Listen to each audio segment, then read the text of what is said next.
So, pro tip for this one. Grab yourself a snack. I have a funny feeling I'm going to be talking about this one for a while. 1 page of notes, 2 and 3 pages of notes. So, 5 pages of notes. Yeah, I'm going to be talking about this one for quite a bit. Because keep in mind, 5 pages of notes was actually how much I had before I decided to actually put, before I started talking about, you know, Cold Steel 1's characters. So I anticipate I'll be talking about this one for a while as I turn off my monitor.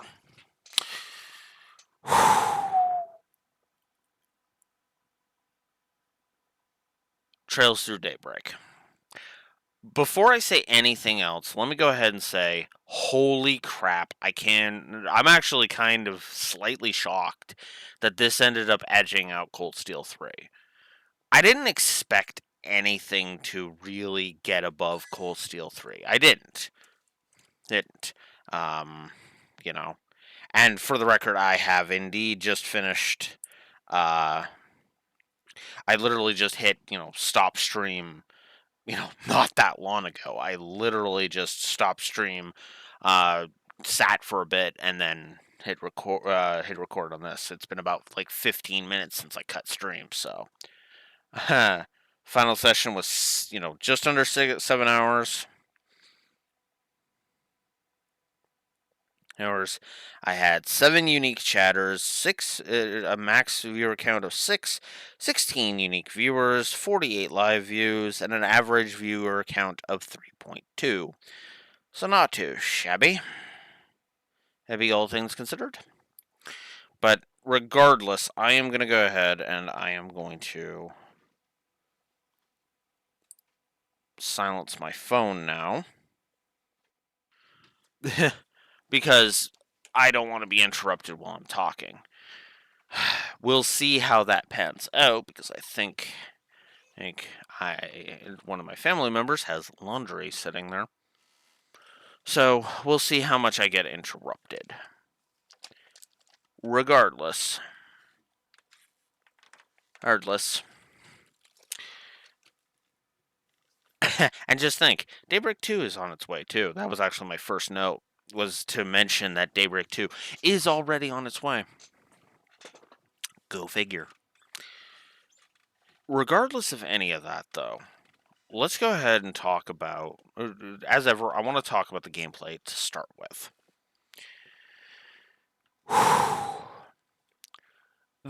If you're wondering, now you might be tempted to ask, how did this game beat Cold Steel 3? Especially considering its story score ended up being lower than Cold Steel 3. Cold Steel 3 is still my favorite game in the whole series. The short one-word answer is gameplay. Or, to be more accurate, combat. I mentioned back in Reverie, at least I'm pretty sure I did, that this Reverie was my favorite of the combat engine, of the turn-based combat engines. Well, turns out I was wrong because not only is this actually a turn-based combat engine with a field combat mechanic, but this is actually some of the best interface stuff. It's got a couple of nits, the the nerfing of the S crafts, the making it more complicated, making the S crafts less spammable, and blah blah blah blah blah. It honestly kind of feels like they nerfed it, but in all the wrong ways, right? Because what they did was they enhanced the power by making it so that you can do 2 in in one sect of 200 CP. That's good. You can only do S crafts while you have a full S boost. That's bad. But the S boosts are actually damn useful and are dependent on which hollow core you have, which are basically the master quartz of this game. That's good. Hood, Hood, but their power is lower, which is that bad, which is kind of bad. But they are still ridiculously powerful, which is good. And you see the problem. They didn't quite break it, but they definitely feels like the S crafts were less powerful than they should have been. So instead of clearing out trash mobs like they're nothing all the damn time, some trash mobs have enough HP to tank your damage, and thus, if you don't have 200 CP, you're not getting rid of them. But I did go ahead and I did, but the funny thing is that the big thing that kept, I'll go ahead and tell you the big thing that kept this game from getting from being from coming just shy of Cold Steel 3. I didn't give a single enemy HP negative at all. Not one. None for the trash, none for the bosses. And I also didn't even give that many bosses negatives, believe it or not. I didn't. I actually gave very few bosses negatives. I gave, what was it? I gave like I gave the one fight in the final dungeon a triple negative. I gave both rounds of the final boss triple negatives. I gave one of the fights in chapter 3 a negative. I gave one of the fights in chapter 4 a negative. And there's probably one that I'm not remembering right now. No. And that's it. Think about that for a second. Think about how monumental of a moment that is.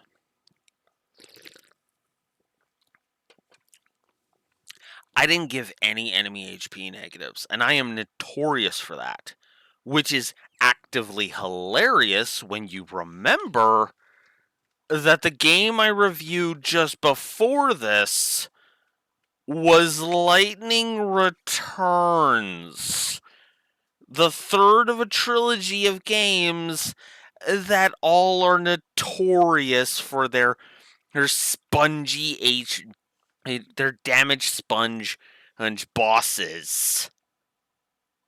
Think about that for a second. Really sit back and think about that for a second. Yeah.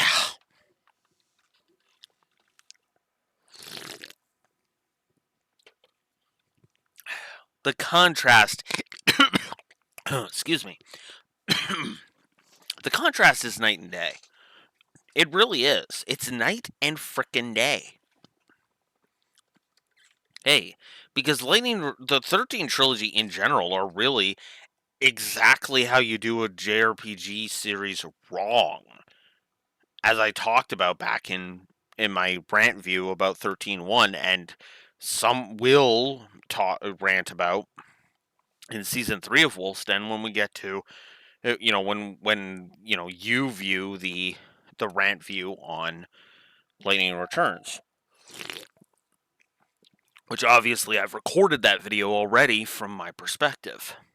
Because of course I did. Why would I not get that out of the way so that I never have to think about that again? I never want to have to put up with that. The only time I ever want to have to put up with Lightning Returns ever again is editing that rant view. And even then, I won't want to, but I will have to, because then I can finally put the final stamp on it and say, this is my final stamp on Lightning Returns. Any other redo of that game is vetoed, period. You know? Never, I'm not even going to go ahead, I'm going to go ahead and just say no to a redo of that game.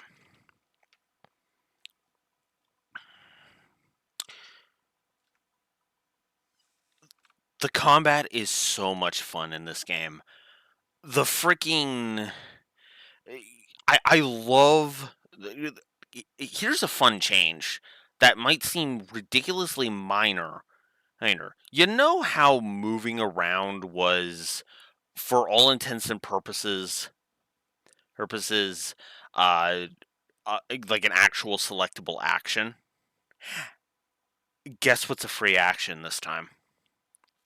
Now you might be tempted to say, well, wait, what if I just want to skip, insert character's turn here? Like, what if I want on yes to cast an art instead of Van attacking with his stun caliber? Well, that's very simple. Well, down on the D-pad, X, defend. Done. And this is the best part, you don't have to keep them in one spot. You can actually move the character. So, for example, if you would be better if there was a better position you could be in to hit the enemy from, you can do that. Or maybe you want to do a link attack with or as they call it in this one, the SCLM. Like, let's say you want to do an SCLM link attack. Heck, like with, say, Aaron or Fairy instead of with on yes. You can do that. And so on and so forth. It's actually a very engaging system, and is so damn rewarding. The S boosts are a great mechanic, and while I do say that they de-emphasized it, they were trying to balance it out because a lot of the times, what would you see a lot of players in, like, say, walk in streams or let's plays or whatever do in previous Trails games? S-craft spam. They would spam their S-crafts because your S-crafts are your most powerful attacks.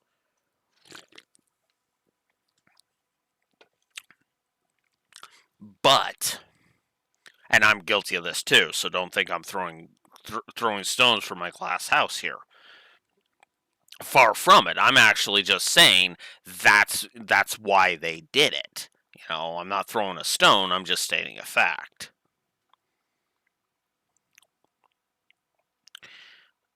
But the funny thing about the combat is that it feels a lot more flowing. Are there still fights that irritated me? Yes, I mentioned a whole bunch of bosses that pissed me off. And yet, I still feel like this game was just fun to go through. Did it fall apart in the end? Yes, but Trails does that a lot. The falling apart in the outro thing honestly is something that the Trails series has done constantly. For as much as I love Cold Steel 3, it fell apart in the outro. As much as I love Cold Steel 1, it fell apart in the outro. As much as I love. Well, actually, no. Reverie didn't exactly fall apart in the outro. Reverie is like the one. No. Is one of like 3 examples I can list in the entire series where the outro, it doesn't really fall apart too hard.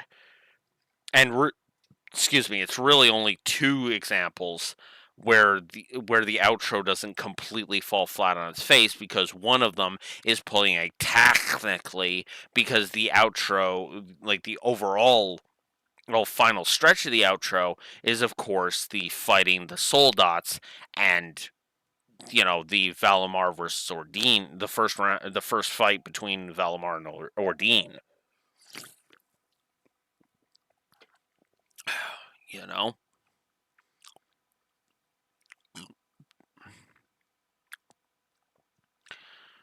the funny thing about but the funny thing about the whole combat system is that it feels like they wanted to do more of an evolution of their combat system rather than to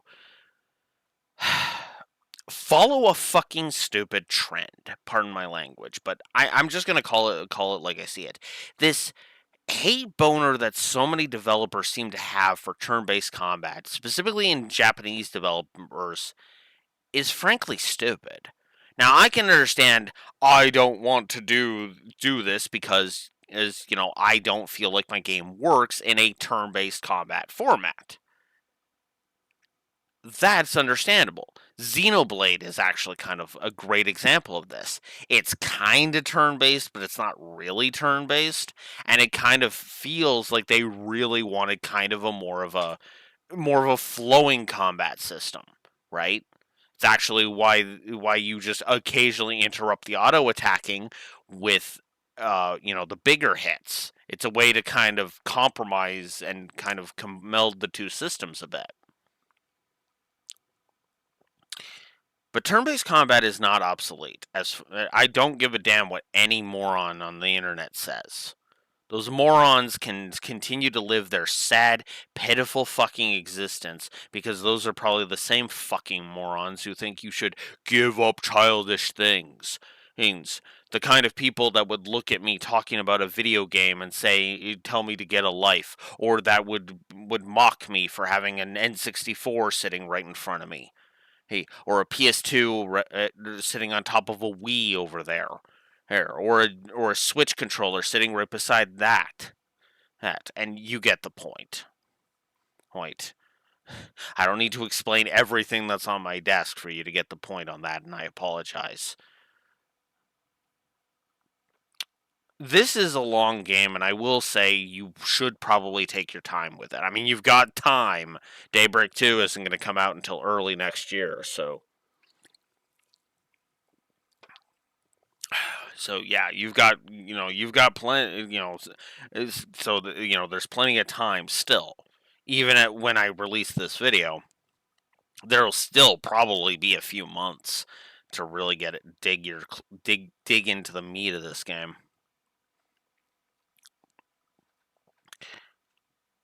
But I think that's a testament to my love of the Trail series because I didn't get bored of this game.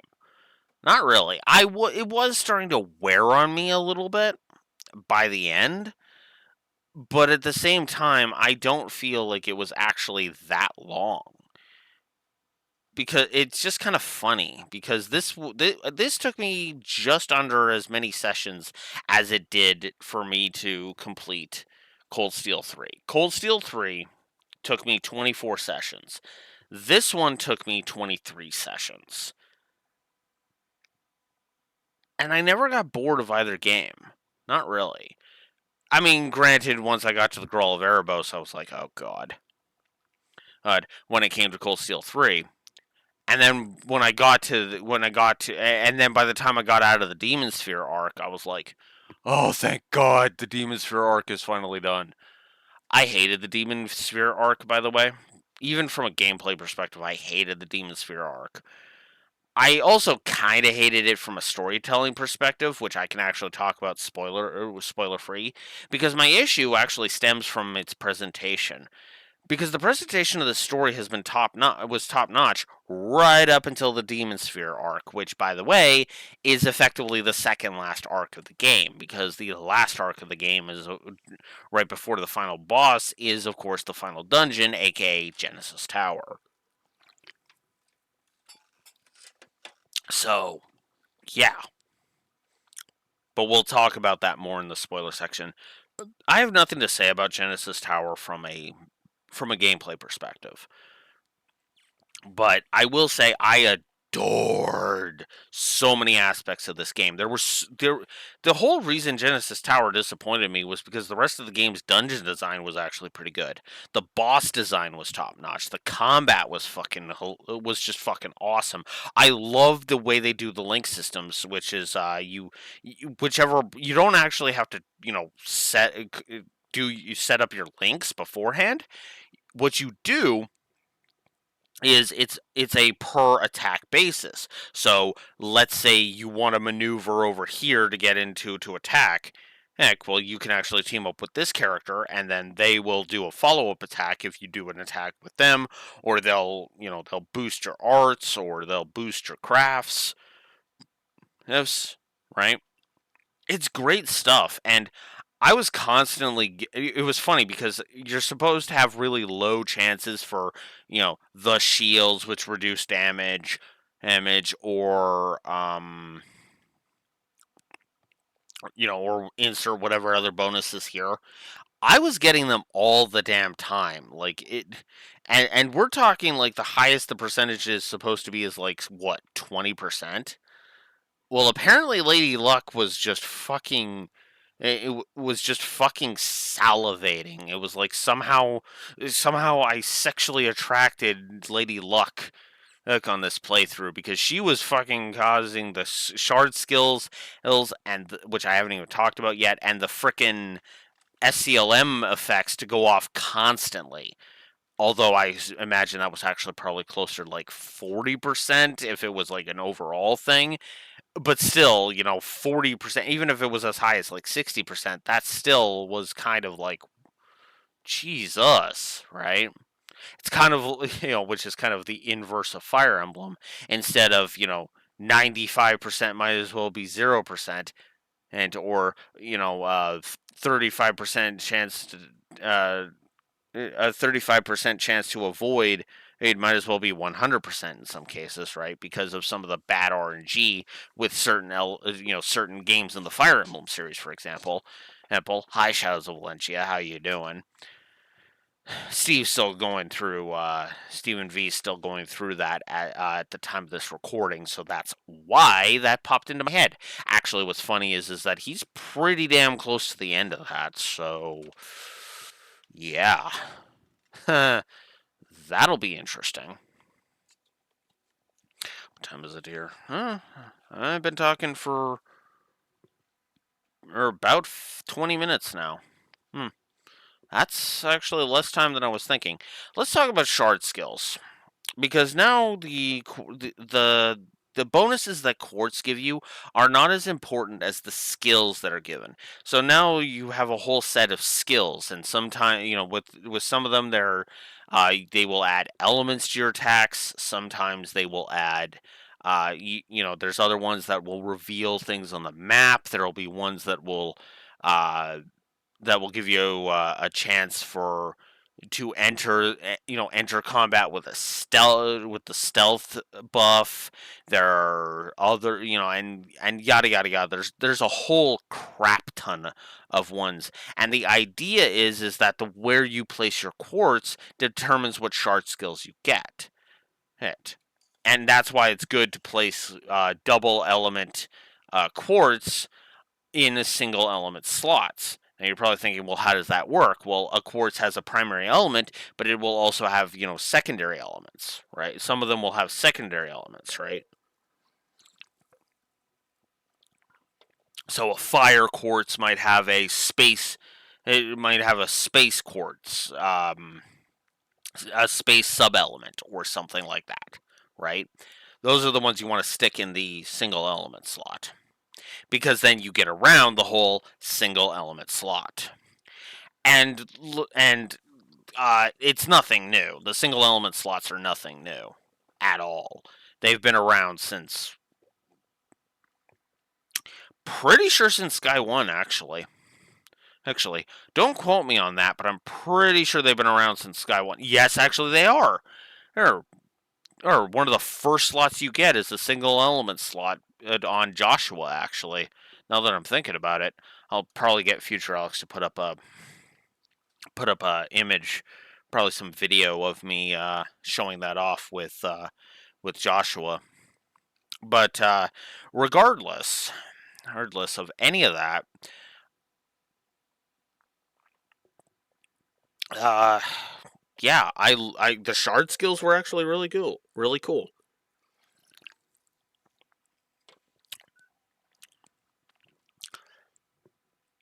Is there any other small things I want to talk about with the gameplay? The quest design is whatever. Ever, that's fine. The party variety was okay. Nothing too fancy or special. I probably should have given a positive to the party variety, but I don't know. It didn't feel diverse enough, in my opinion. Yes, Aaron's swords are slightly different than in Van's stun caliber, but they are effectively the same. Fairy's gun is somewhat unique. Judith's whip is just kind of there. Bearguard's fists is once again just kind of there. And then of course there's the only real unique ones are really the characters that the guest characters, but even then those are also somewhat repetitive. It are also slightly repetitive, right? For example, Zin and Bearguard are very similar in that they use fists. Um, Risha, in the few times she joins up with you, who is just is another sword, so another just single hit kind of thing. And um, excuse me. Catra's is basically an ether gun. And Rosette is kind of a blade gun combo, which you think which sounds kind of like Sarah, but even Sarah's wasn't that unique. But you know, and again, it doesn't feel like they really thought about a lot of different elements from a gameplay perspective. A lot of times they thought about the characters from a story perspective rather than from a gameplay perspective, which is fine. Although I certainly say one certain character should not have gotten the shaft as fucking hard as she did. Not unless not unless it's Van's shaft, because those two should be a fucking couple, so that way the fucking fandom can piss off with the gross implications of Van and Agnes being a couple. But I can talk about that more in the spoiler section. All right, so let me just consult my notes and see if there's anything else I want to talk about. I guess I can talk about that.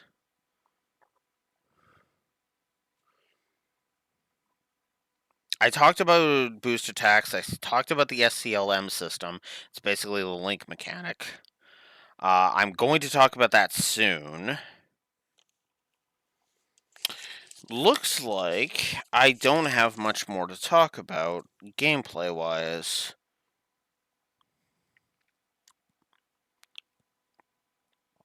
I guess I could somewhat talk about the whole different routes in Erashion, but that's actually more of a story thing than a gameplay thing. Which is funny because it actually affects gameplay more than story, but we can talk about that more in the story section. I will say I like field combat. Field combat is actually kind of nice. You got the charge attacks. It's meant for dealing with trash, and that's actually one of the things I kind of like. The command battles are for when you're really getting serious, and field combat is for just dealing with the small fry that you don't have to go all out for. Or I will say you lose health way too fast in field combat, though. Holy crap! You lose health way too quick, just way too quick in field combat. It's gross. And I played this game on normal, for the record. So yeah, don't come at me saying, "Oh, it's because you played it on Nightmare." No, I didn't.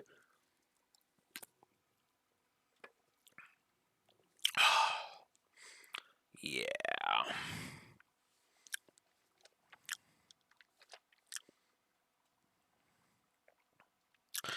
I guess the only thing left to talk about now,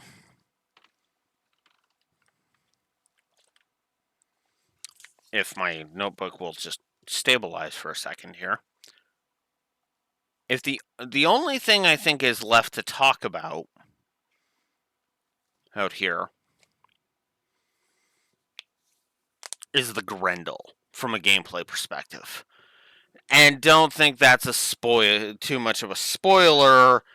The damn thing's on the cover of the game. So, yeah. Is this a reversible cover? It is a reversible cover, so I guess I could have swapped it. Swapped it now that I think about it. Huh. I probably have, and then it's on the back cover if you swap it, so never mind. Ain't one way or another.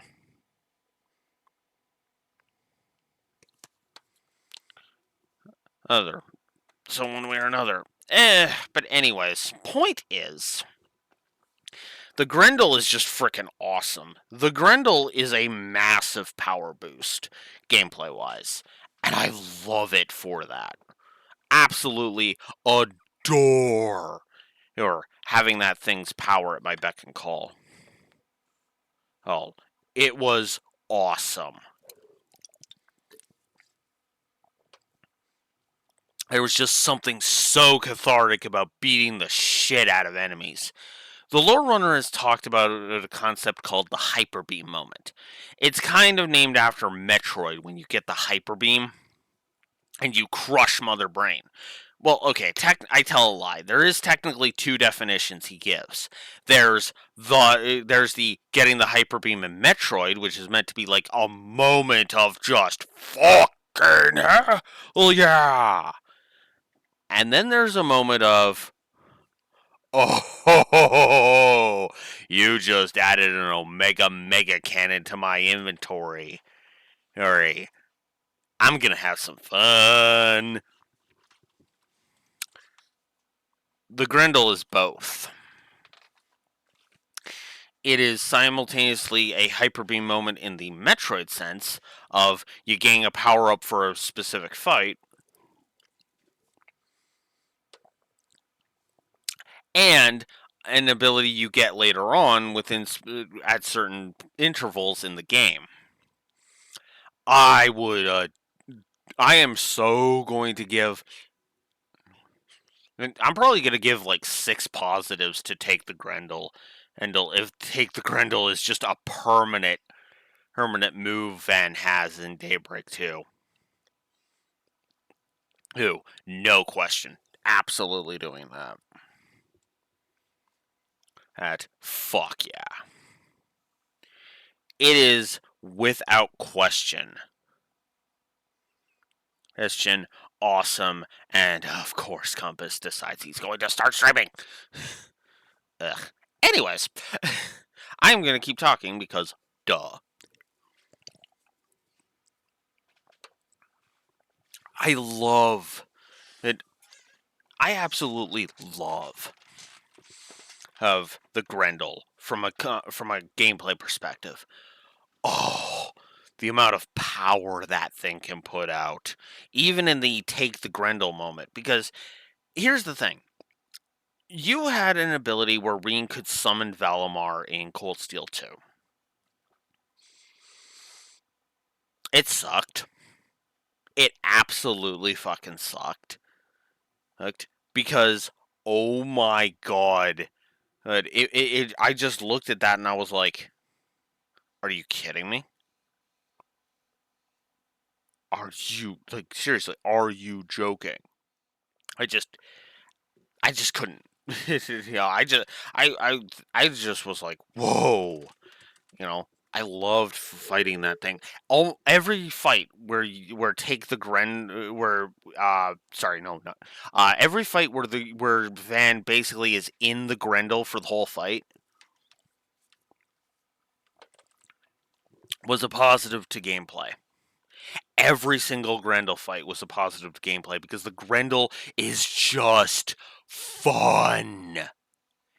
Every Grendel fight, every Grendel boss fight where you're in the Grendel the whole time was a positive, and there's like there's usually one per chapter. Uh, let me think about that. Actually, let me think about that for a second. There's obviously one in the prologue. There's obviously one in chapter 1. There's one in chapter 2. There's definitely the one in chapter 3. I actually really like the one in chapter 3. There's definitely one in chapter 4. There's definitely one in I don't know if there's I don't think there's one in the intermission. And chapter 5 I don't remember.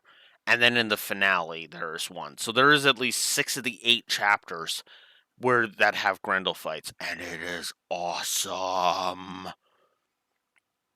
And no, I'm not turning on my monitor just to count them. Future Alex will probably put up the actual number of Grendel fights in the game.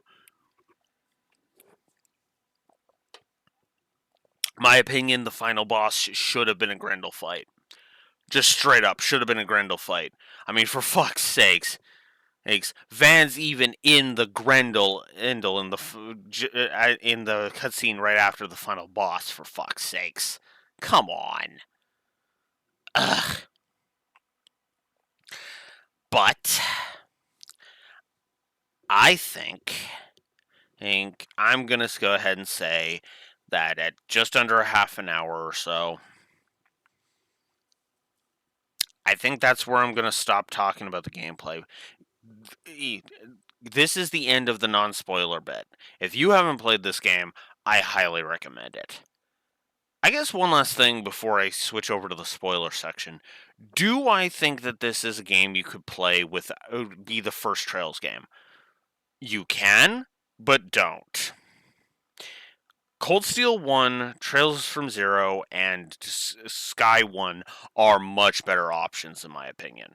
This is the well, that's not technically true. The actual, no, really worst starting point ever of the, start of an arc thing, of the arc starters, is Cold Steel 3. Although I know some people might look at that and go, that's not an arc starter, Blue Wolf. It is to me. Spiritually, to me, it is an arc, start of an arc, right? It is the new Class 7 arc, right? Or as I like to call it, the final battle arc. And then Reverie is just kind of its own thing, and I don't recommend starting with Reverie either. I do recommend playing up to Reverie, though, because that is rewarding as fuck with how much Reverie just freaking celebrates the franchise. There is a reason why some people will describe that one as a love letter to the fans, right? Because it is. It is absolutely that game is a love letter to the fans. Everything about that game is just poetically well done in terms of fan service. Unless, of course, your favorite arc is the crossbow arc, in which case it's a giant middle finger to you. Even if I am the only person who thinks so. But I still say that Lloyd's Route and Reverie is a giant middle finger to the crossbow arc.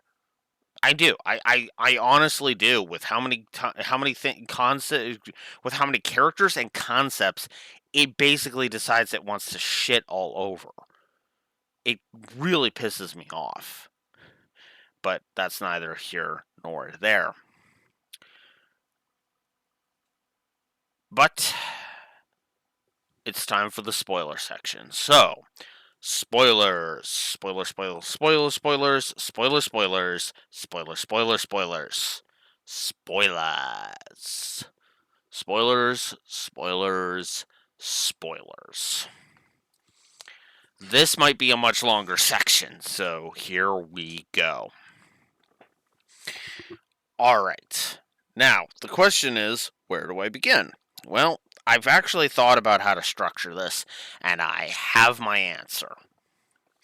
I'm going to go chapter by chapter, and I'm going to just talk about the good and the bad, and then I'm going to go ahead and just kind of talk about the Arkwright Solutions team as a whole, up until and just kind of talk about each character individually.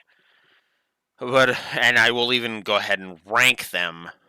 Kind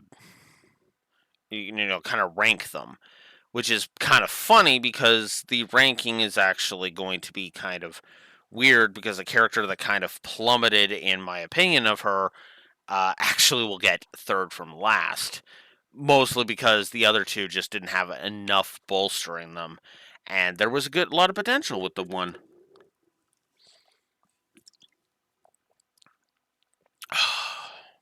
Until she started getting shafted. But no, really, this is your spoiler warning. If you haven't played this game, You may want to before you continue this video, because I am going to be spoiling the everlasting shit out of this game from here on out. All right, last chance. Okay, here we go. Let's go ahead and talk about.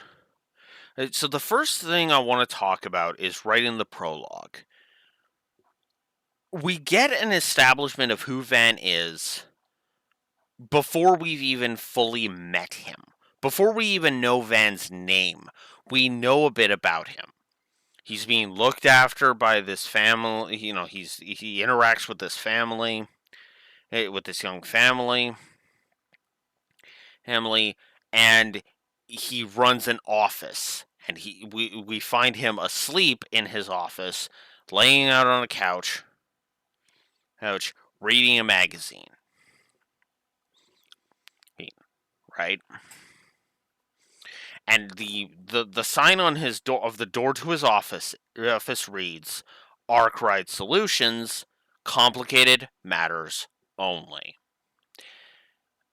This is actually one of the best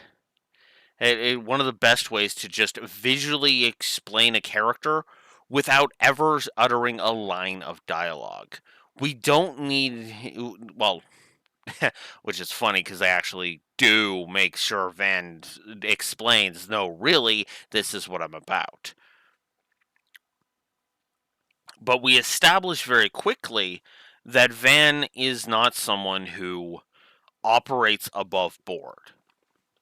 He doesn't. And we also get an establishment of Agnes that she doesn't really like bending the rules, but she will if she has to. And with her complicated matter, she absolutely needs somebody who isn't going to operate in the law, who doesn't operate by operate in the same way as the law, right? So, for example, uh, so for example, example, she need what Agnes needs is someone who can get around the rules to find this orbment. She needs, effectively, a Spriggan. And I like that because what we automatically see right from the get-go is that Agnes is is smart, but she's very sheltered. Oftentimes, what fiction will do with a sheltered character is they are naive as fuck. Like, more so than me, okay? I'm pretty naive. I will go ahead and I will admit it. But the thing is that fiction tends to portray a naive person worse than I am. I'm pretty naive, but I do know things. I might not be, I, you know, I'm not as, I may not be as smart as a certain, Godfather character thinks he is, but that's beside the point. For me personally, I feel like my intelligence level is pretty average at best, right? Mediocre, I would actually argue, is more of my intelligence level. I am mediocre in terms of intelligence. I'm not that smart, you know. But that Agnes is the kind of person who you get a feel that she is very book smart, but she's not street smart. If you understand the distinction. See, book smart is academics, right? What Agnes is good at, she's very good at. She's good at academics. She's good at, at schoolwork. She's good at organization. She's good at, well, she's good at balancing the books. to be blunt, before Rosette shows up, she's effectively Van's secretary. And I kind of love that dynamic that she has with Van until Rosette shows up and becomes an active secretary for Van at the end of chapter 3.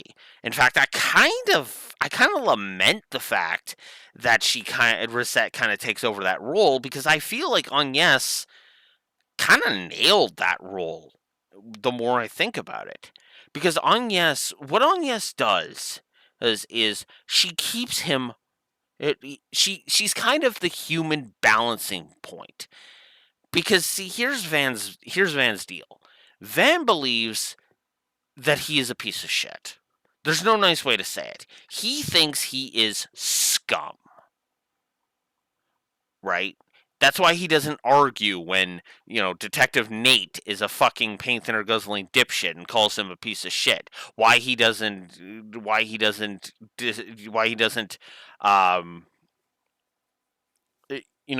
doesn't argue against Alvis, who throws a goddamn fit, to the point where he would probably have a fucking aneurysm if Elaine ever had sex with Van. And, like, he would probably commit seppuku because he would feel like he doesn't know the world anymore. Or, like, fuck. Ugh, I know I shouldn't joke about that shit, but, like, really? Ugh. I guess to be more accurate, he would try, and then his guildmates would smack him upside the head and be like, "You fucking idiot." Elaine is gonna bang him back over to the good side. you know? Sorry. Alright. Regardless. Sorry. Anyways, regardless of all that,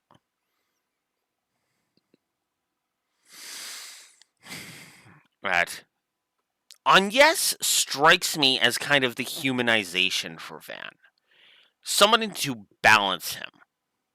Which you could argue Paulette, Yume, and Victor do on a regular basis. But the thing is they don't get involved with his work. Yume doesn't get involved because she's too young, and Victor would have Van's head for that. And Van will be damned before he ever fucking pulls that kind of shit. Maybe in 10 years, if he's still doing this thing, I mean, and Yume's suddenly like this fucking swordswoman who can stand up to Van and actually fucking and flip him onto the ground and just kind of hold him there, right? I don't think that's going to be a thing. In fact, to be blunt, I kind of don't want it to be a thing, but I could see that happening, right? I don't know, maybe a hobby. She becomes a wrestler and as a hobby, and then she manages to wrestle Van to the ground and put him in an arm bar or something. It's like, you know, and then Victor's just kind of laughing at him like, "Oh, what's wrong?" And Van, and is my little Yume too much for you? Ooh, and then Van's just like, because everybody's believing that Van is throwing the match, and then Aaron's just like, "What's wrong, old timer? Throwing in the towel, just to appease you." He's the old man, and then it appeases her grandfather, and then Yume just looks up at Aaron and is like, "You want to go?" Oh, oh, sure. Walks up and is like, "Bring it, small fry. Hey, armbar down." Oh, I give. Uh-huh. Now you see where I was coming from.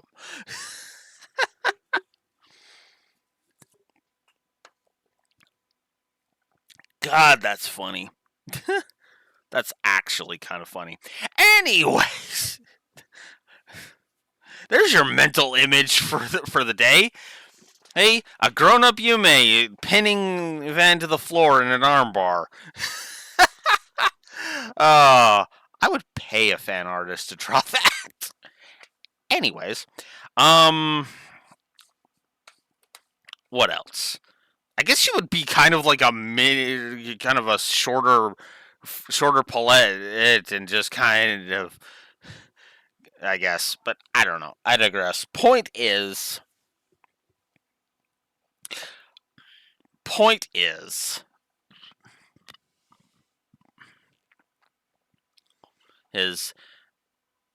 Van, but again, like Agnes. To get back to my point, Agnes is kind of that humanizing factor for Aaron. Wow, for Van, she is the humanizing element. She is someone who will have Van's back. Will have Van's back, but will also keep him human, basically. And that, I think, is the key distinction here, right? I'm just checking something. Give me 1 second. While I keep talking here. She is, for all intents and purposes, meant to be a humanizing factor for him. Sorry, wanted to check something. Something real quick. Heck, important for work. Regardless, where was I? Right. So, Agnes kind of helps balance Van out to the point where Van has kind of an anchor, right? Then they gain Fairy, who kind of continues to be an anchor, but in a kind of in a way I'll talk about it in a bit when we get to chapter 1. And each member of the team just kind of helps build this kind of network of people that help anchor Van's humanity, which is good, which is very good. It's good storytelling. So Van, I also like the fact that Agnes basically is told by Ren, yes, that Ren, and that, what Van's weak point is. What is Van's weak point? Candy, sweets, needs chocolate, cakes. Eat chocolates, cakes, tarts. I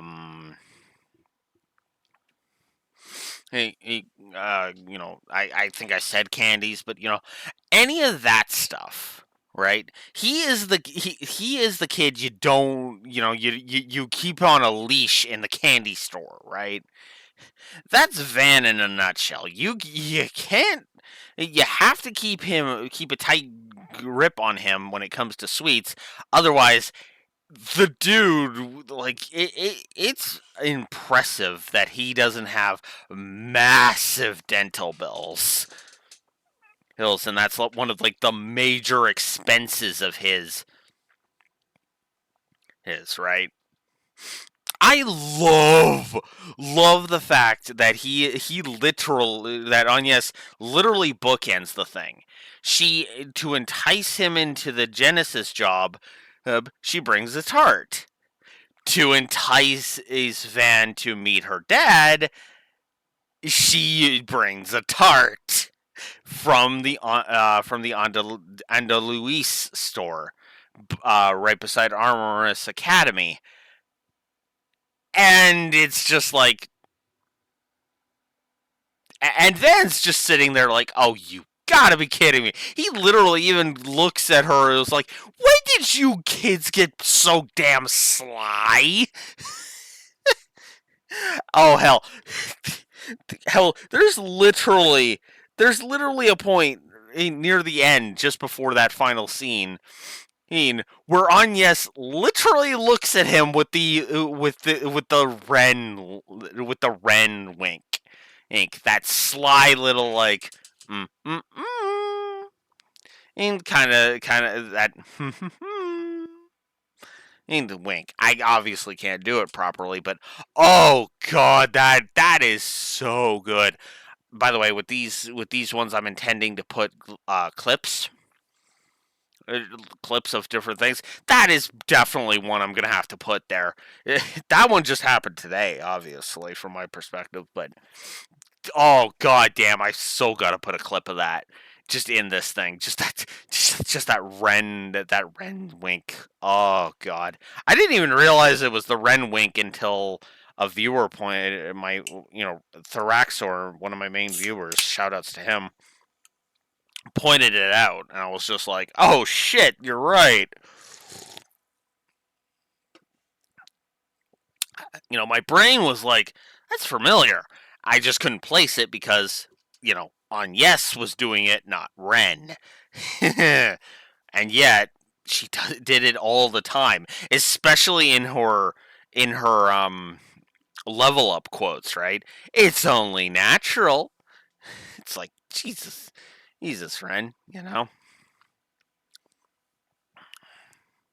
Oh, so yeah. Anyways, as I stated, as I was saying, Agnes comes across as very book smart, but she's not very street smart. And yet, Agnes is not stupid. She picks up on, okay, this is what I have to do. This is what I have to do. This is what I have to say. This is how I should present myself very, very quickly. Like she is amateur, but you would almost think she's been doing it for a couple of months at least. East with how just smoothly she just Tetris in there. And I know what you're gonna say. Blue Wolf, she's the son of a politician, specifically President Gramhart. You are technically correct. You are correct. She is Gramhart's daughter. Spoilers. But at the same time, that doesn't mean shit, especially considering she's been distancing herself from her father. So she doesn't really have a grasp on the ins and outs of politics, right? Not really.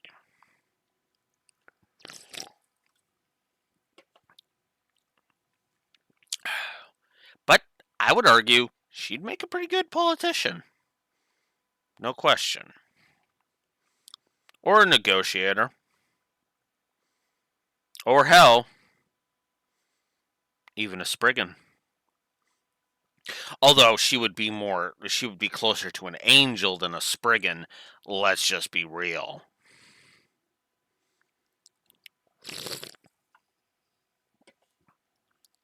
She also has very little fear, by the way.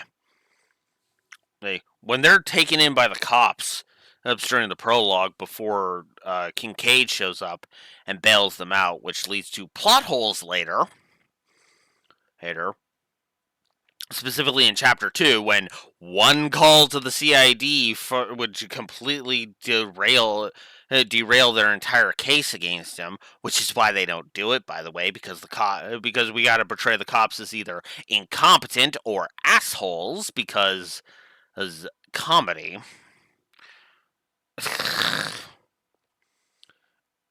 Yeah, it's kind of just bad timing. God, can you imagine if the localized version of this game came out? It came out even like 2 years ago in 2022. Oof. It just oof, you know. But no, we didn't even get Reverie until 2023. So shrug.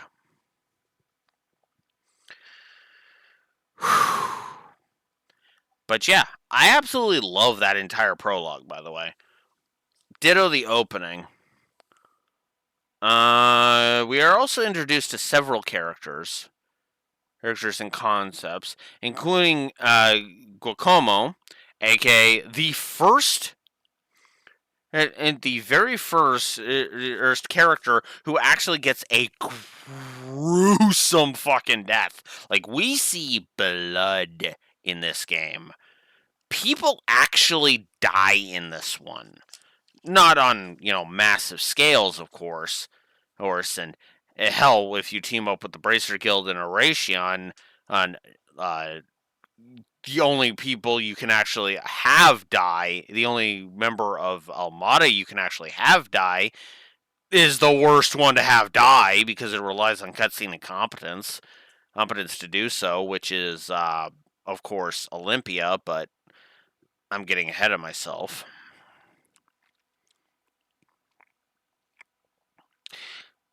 I also like that after they get busted and brought in for questioning by Detective Nate and Inspector Deswani, and then which also leads to our introduction of Kincaid. I like that once things get more complicated, Van immediately gives Agnes an out. He doesn't say get out. He doesn't say, piss off. He says, look, if you want to call this off, the most I will take from you is the tart. The tart is going to be the only payment for my time. That's it. I'm not going to say shit about this, because customer confidentiality and all that. And I'm not even going to take any of your money, honey. I'll take the tart. The tart will be the payment, and I'll happily accept that. But everything else, no, I'm not taking a single mirror from you if you call this off right now. And I am giving you this out because I understand you would want this out. And Agnes point blank says, no. No, I am going to keep going.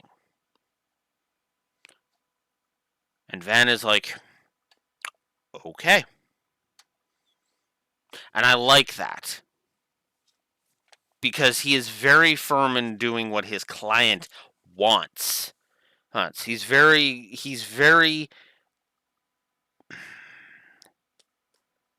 How do I place this? How do I say this? He's very much he very much understands hence that this is getting dangerous. This is no place for a schoolgirl. I will say this. I will give her this out so that way she can take it, right? In case this is overwhelming her.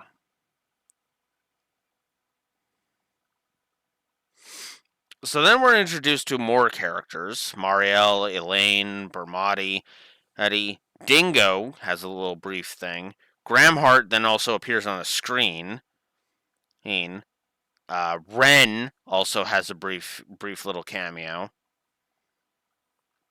And then we finally get to what Agnes has been looking for.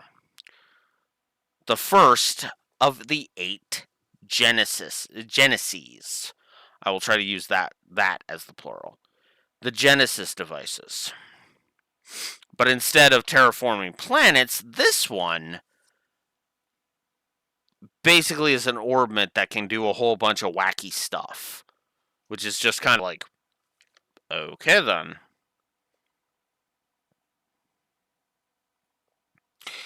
Which then leads to Mare having a mind of her own for a bit. And bestowing upon Van the Grendel for the first time, which I already talked about. But the Grendel effectively manifests because it is effectively a manifestation of the shackles of the demonic of Van's demonic side. Because, ladies and gentlemen, we have our Trails equivalent of Dante from Devil May Cry. Imagine if Dante didn't actually have full control over his demon powers. And you've basically got Van.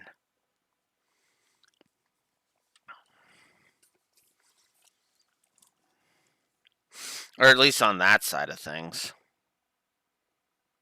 Oh wow, I put Dingo's name twice because we get a cameo from Dingo in the prologue, and then in chapter 1 we actually have him proper. So, yeah.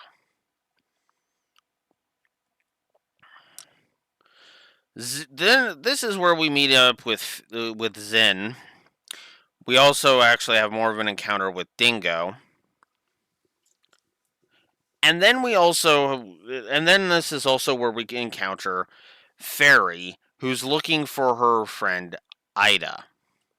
Some of the pronunciations in this one are really weird, I'll be honest with you.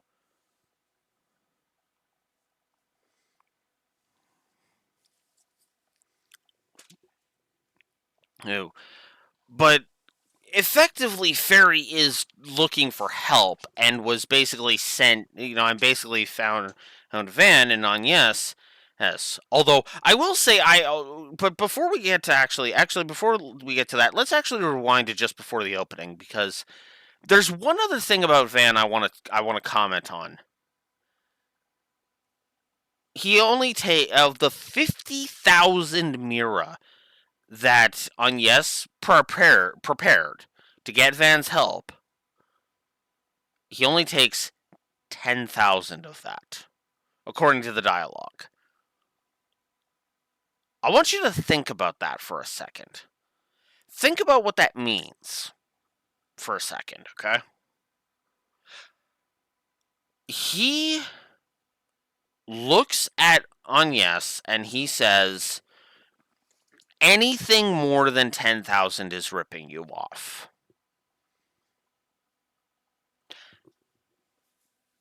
Van charges 1,000 Mira per hour. Plus expenses. Did they really spend 8 hours doing all of this? Doing that work? Because I would imagine that's roughly about where it would, or 7 hours, maybe. I don't know, but at the same time, no, that makes a lot of sense. I actually really like that because that actually also shows that Van is altruistic. It says it without saying it. We don't have to be like, oh, Van's super nice. Agnes even goes so far as to say, oh god, if I accept this, am I a bitch? Now, obviously, she doesn't say it quite like that, but she literally says, this doesn't feel fair. I'm the only one benefiting here. He's only taking 10,000. I'm keeping 40K. Hey, and he's willing to continue to work on my case. Where's where's his benefit for this? But that's just it. Van's very nature won't let him sweep this under the rug.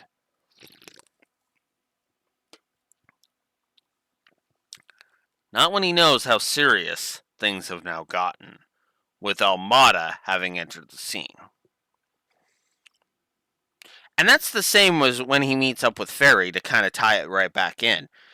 And so they head to Cray. They go ahead and they look for Ida. And this is where they encounter Melchior and Walter. By the way, I love when Walter shows up for the first time because Walter shows up and he's like, "Hey, Arkwright, sup?" Up. And Ferry, immediately, the way both Van and Ferry are reacting to him is just perfect. Van is reacting because he knows Walter and he knows how bad he is. That he is bad news. But what's funny is that, again, like I said in the gameplay section, even if I don't think this is a good idea, even if you were to make this your first Trails game, that is actually something that you can actually pick up on just immediately through the animations and through the dialogue without, well, actually more so through the animations than anything. Even the dialogue is just kind of, until they flat out say, yeah, that's Walter. He's an enforcer of Ouroboros. He's bad news. Who's right? But even just from the animation, from the way Van and Ferry are reacting to Walter, oh my god! Like watch that scene again. Watch how Van and Ferry react to Walter. How they how they conduct themselves. How they how they react to him.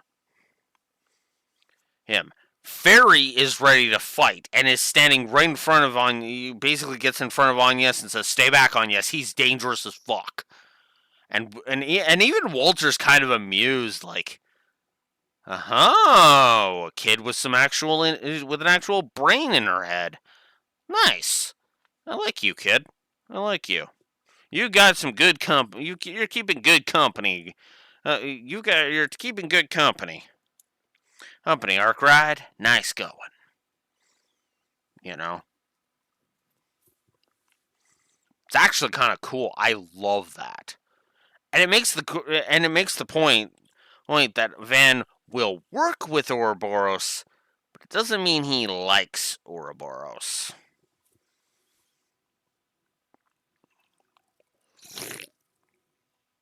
Which is funny because there's actually a line about that in the trailer, right? Which is actually which is actually one of the last things he says to Melchior. The next character on my notes, Melchior. I work with all kinds of people, right? Right? Even people above the law, right? Crooks, Hayaway, all these people. I'll work with them. Even the society. Yeah, I'll work with them. You? You're a piece of shit, and I'm gonna kill you. It's really, really, really good, and I love it. What I don't love so much is Ida's death. Ida's death sucks. And it's one of those, like, just gun to your head, force you to cry moments for me.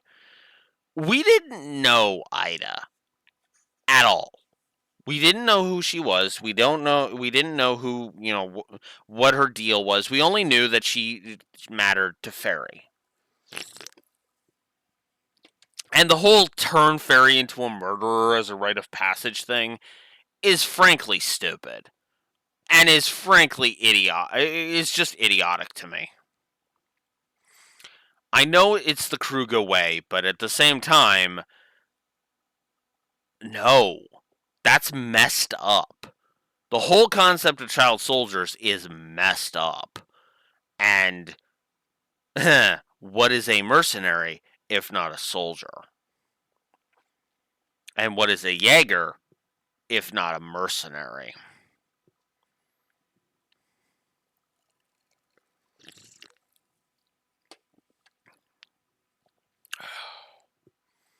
I do like that Ferry grows, though, regardless. And I also like that Van takes that responsibility. Fuck no. She's too young for this. Piss off. I'm doing this myself.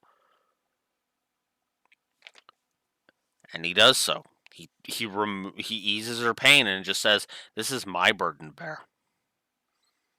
I will release you from your pain. I will release you from your suffering. And I'm not going to make Ferry do it. Because that's just fucking cruel. Not only is Ferry only 13 years old, but that's her sister. You're asking her to slit her goddamn throat, to slit the God you to slit it to fucking slit the throat of her fucking sister. What the actual fuck? Oh, and then she gets booted out of the Kruga because she couldn't do it.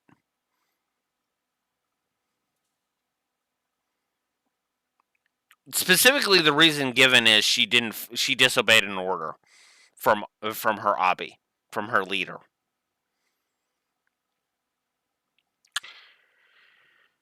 Not I need you to, I need you to, work. I think working with Van will help toughen you up for something. Like you need more strength. You need more. You need more. You need to get stronger if you're going to survive in this world. Nothing like that. No, it's straight up just you suck. Get out. Is how it's worded, and that's wrong. I was gonna say messed up again, but no. Let's not be repetitive with my words here. Even though that's the perfect way to put it, but it is wrong in my opinion. It is just flat out wrong, and it's just blech, you know.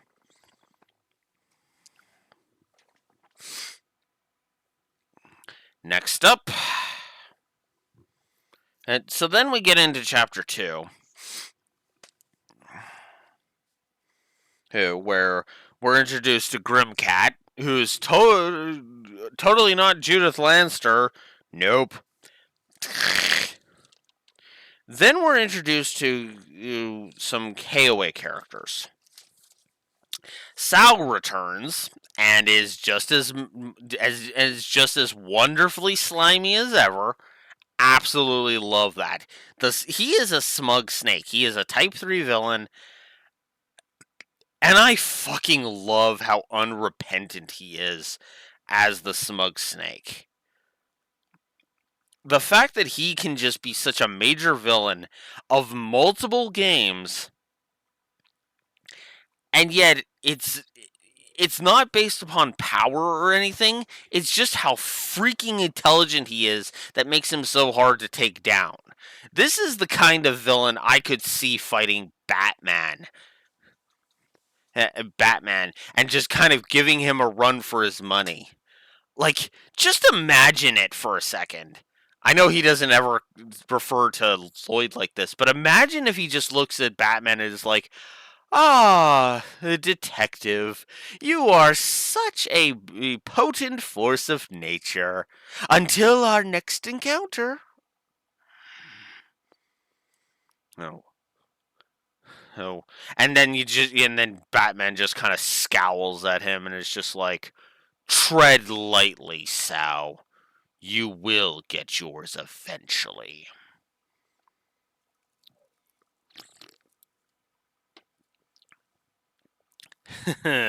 Perhaps. And then Sal would just be like, "Perhaps. You're right, Batman. But that day is not today, thank you. Ta ta for now." Love Sal. So good. We're also introduced to Ashen and our next party member, Aaron. He's kind of an arrogant punk, but he's definitely one that I enjoy facing. Also, we're introduced to Gambler Jack. Heck, who we actually encountered before. So that's cool.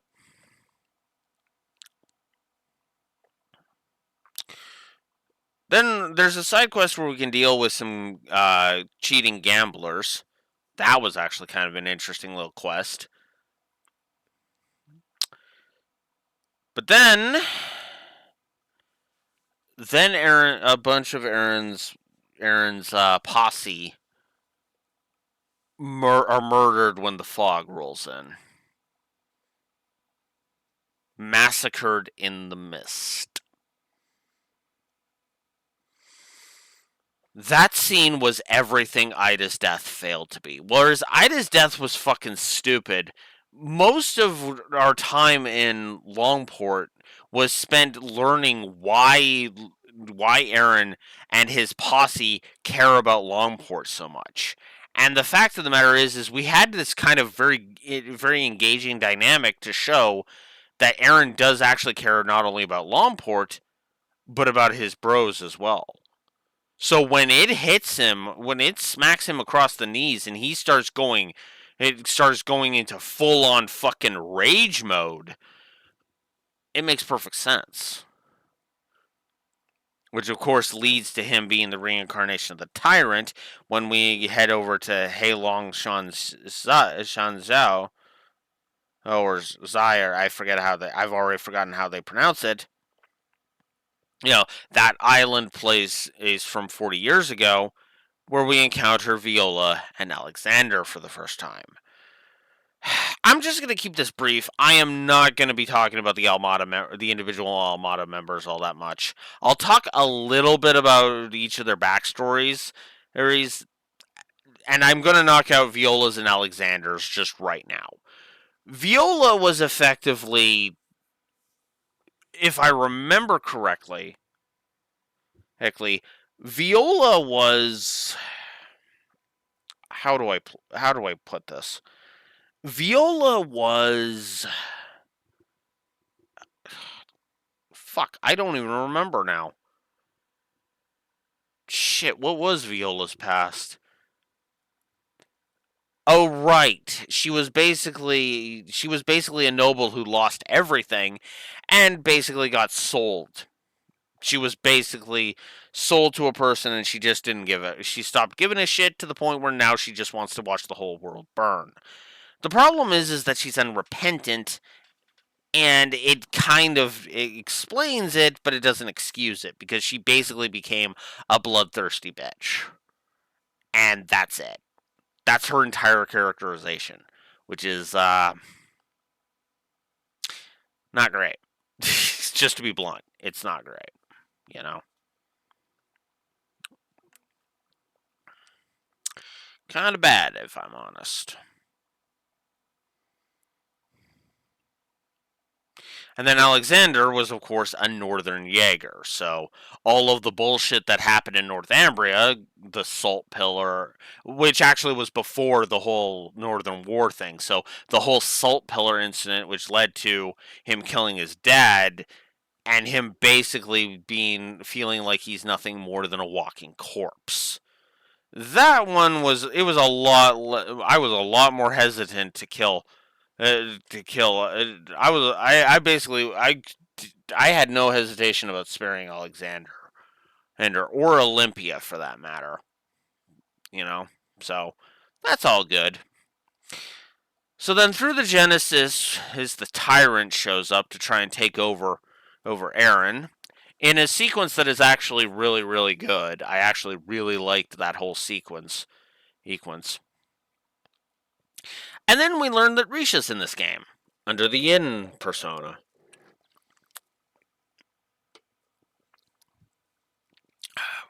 Now, we obviously knew she was going to be in here because, duh. But still.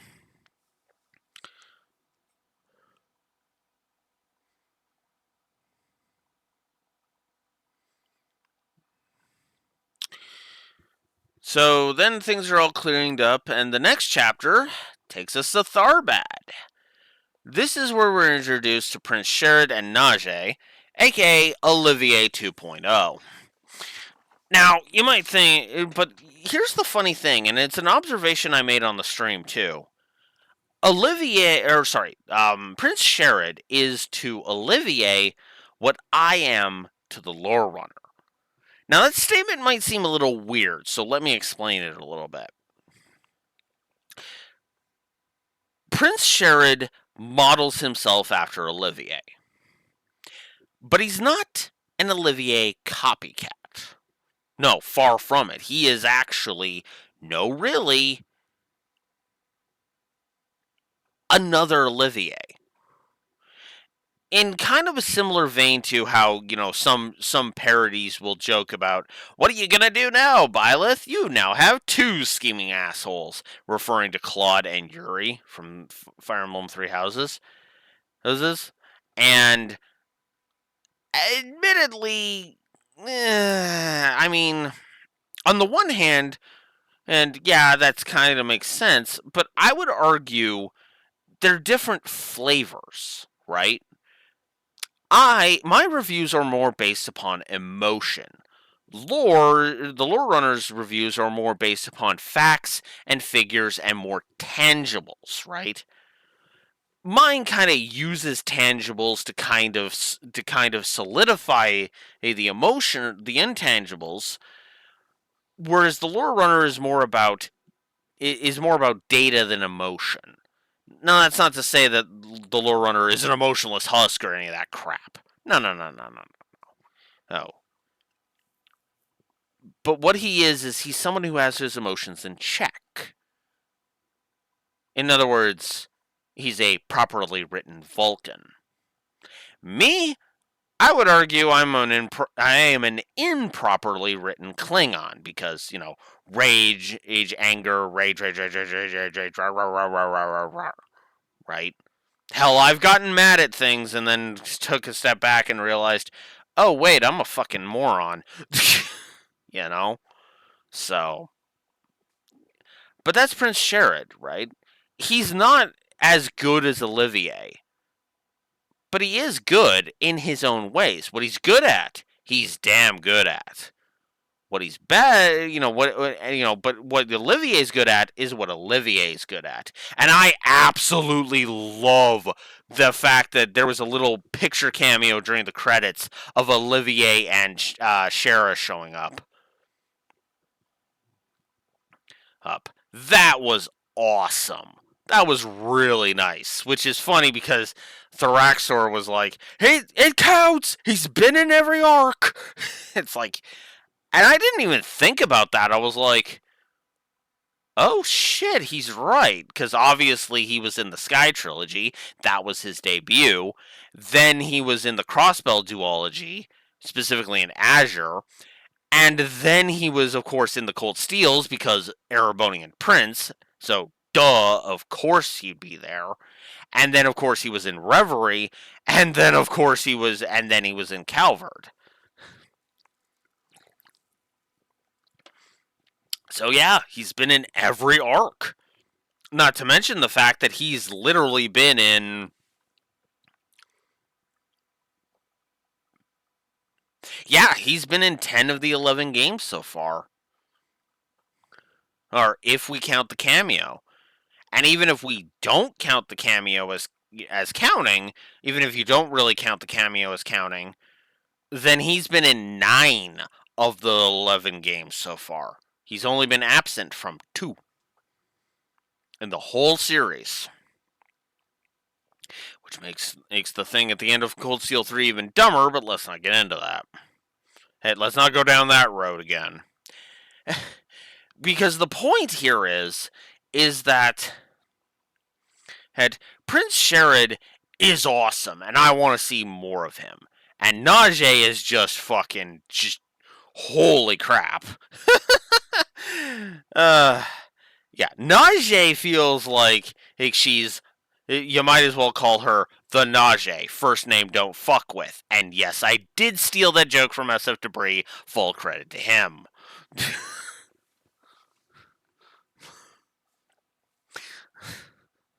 I should see if I can't find find a one of the older SF Debris clips that are floating around YouTube. And place that there.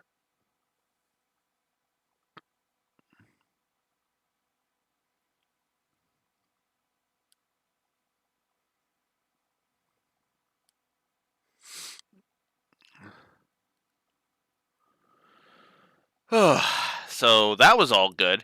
Also, this is where Trails has its first F bomb. Yes, fuck is uttered in a Trails game finally. What's the ESRB rating on this thing?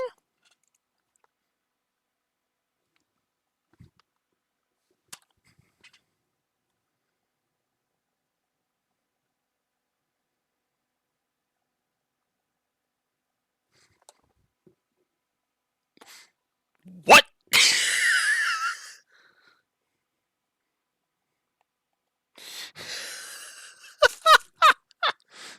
There's a couple of or at least I think there's a couple of F bombs. It's like Jesus.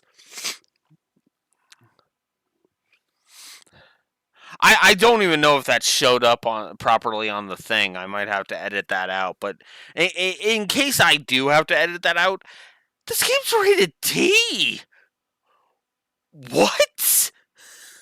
Oh my god. Oh god. Wow. Whew. Whew. That act. I swear to God, I forgot what this thing was rated. I didn't even look at what this thing was rated because I don't pay attention to ESRB ratings. Why would I? I'm 35 at this point, right? So, shrug. Uh Kilika makes her appearance. Fee uh, also makes her appearance. Appearance. Good old Fee. I have nothing much to say about her, unfortunately, in this game. Because she's just kind of there, and then she's just kind of. And she's just. Yeah. But then we're introduced to the other two prominent classmates of Agnes. Oh, namely,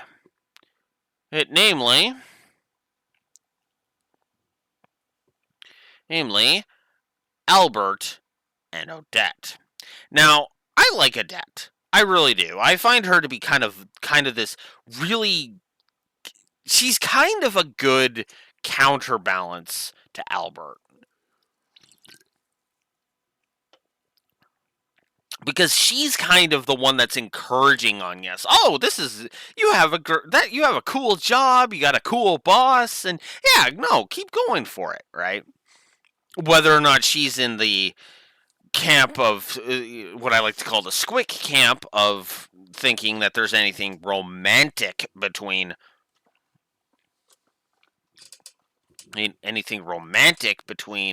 uh, Agnes and Van. That's a whole other story. By the way, I am not in that camp. I don't ship Agnes and Van, but not for the reasons you're probably thinking, because of the whole boss, the whole boss coworker dynamic. Dynamic. I understand why people look at that and go, "Oh no, no, no, no, no, no, no, no, no, no! One of them needs to get a different job, right?" Which obviously in this case would be on yes, and let's face it, Van would be all for that. No, what? It, but no. For me, the big reason for me, it wouldn't be any kind of. I could see Agnes getting another job, right? I could easily see Agnes getting another job.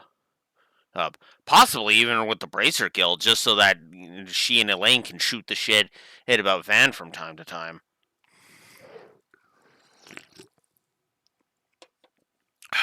But and then Elaine would just be kind of constantly encouraging it. It's like, this is schoolgirl crush, my dear. It's not gonna last, which is bullshit considering you still care about Van even 7 years later. But let's not get into that.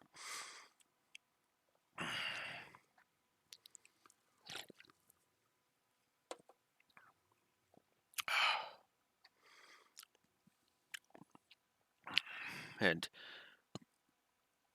but no, the real thing. But then there's Albert.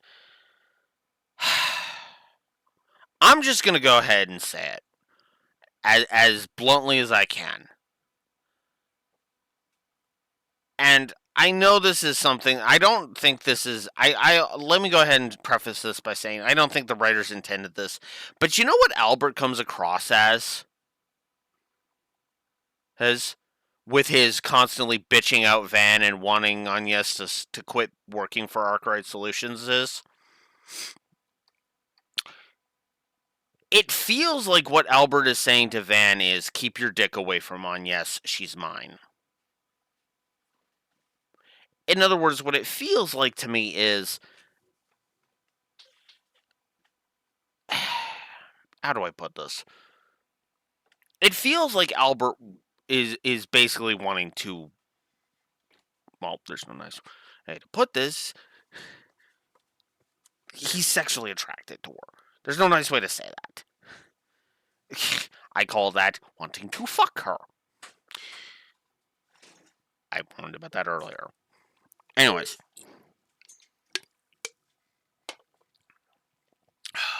Albert comes across as just.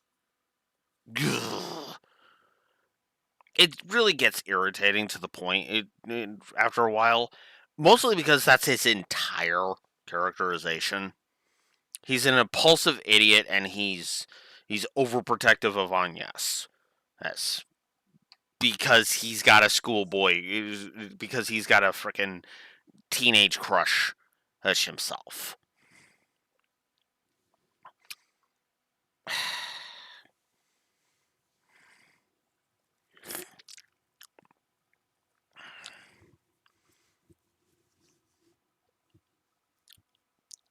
And yeah, I'm in the camp that says that wouldn't work either.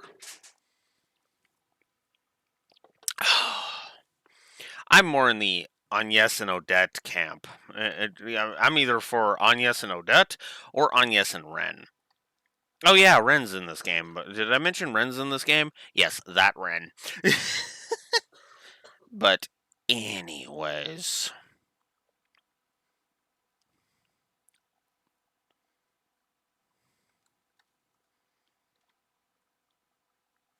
hmm. Actually, my next note is actually about a separate thing. But let's go ahead and talk since we're on the topic of shipping at this point. Since I just mentioned the whole on yes and Van thing and how I don't subscribe to it, and I talked about Albert who wants to be with Agnes sexually. Let's talk about another pairing that isn't really romantically attracted, but at this point might as well be. Van and Elaine. And I just don't know what that just did. I just hit a key on my keyboard by accident. Whoops. Let me just make sure that didn't end the recording. Because that's happened before. Or my foot has ended a recording before. Wow, I've been going for an hour and 40 minutes. anyways. Anyways. Uh Ven and Elaine for me is they really need to just get together. I know they tried it and it didn't work, but honestly, I think that's just they were teenagers and they didn't know how to deal with it because from everything we hear about Van's school days, they were awkward around each other. They didn't know how to act around each other. They didn't know how to they didn't know how to be a couple. But they're adults now, and I personally think those two could actually make that work now because they've got more experience with it. Never mind the fact that Van's basically got a whole cavalcade of employees that he could go to for advice. Reset could talk about the time management elements of it. On Yes could talk to him about how to how to kind of swoo her knew her from the perspective of she's a woman and you need to be a supportive man. You can't just ditch like you unfortunately did 7 years ago. Oh, Aaron wouldn't be much help because Aaron would look at that from the perspective of, oh yeah, Tiger, just get her, sweep her off our feet, pickup lines. Hines, get her into the bedroom and boink her brains out.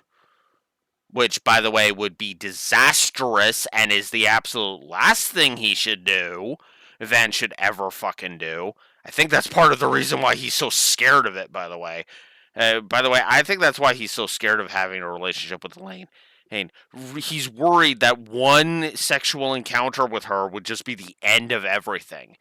Hey, and it doesn't even have to be necessarily they have sex. It could literally be he walks in on her in the shower, and that ends their relationship. I know that sounds really fucking stupid, but that to me sounds like a concern that Van absolutely would have. Oh God, I'm gonna make things awkward between us because I'm gonna accidentally walk in on her in the shower, and that's gonna be the end of it. You know. Which is unfortunately not a completely unfounded, worry. because of what happened with Judith in the intermission chapter. The wardrobe malfunction.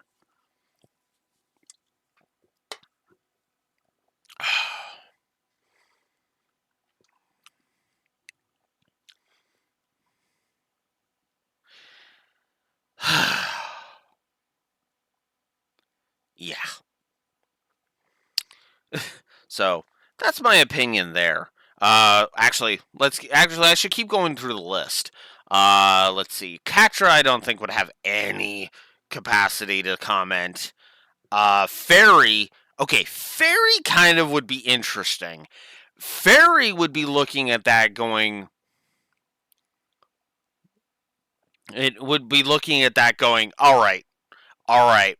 Hey, Van, and okay, so let's say the whole shower incident thing happens, right? Right. Fairy would react to it and be like, okay, there's only one thing you can do now, Van. And Van would just be like, and what's that? You go to the jeweler's, you get a wedding ring, and you put it on Elaine's finger. You become her husband.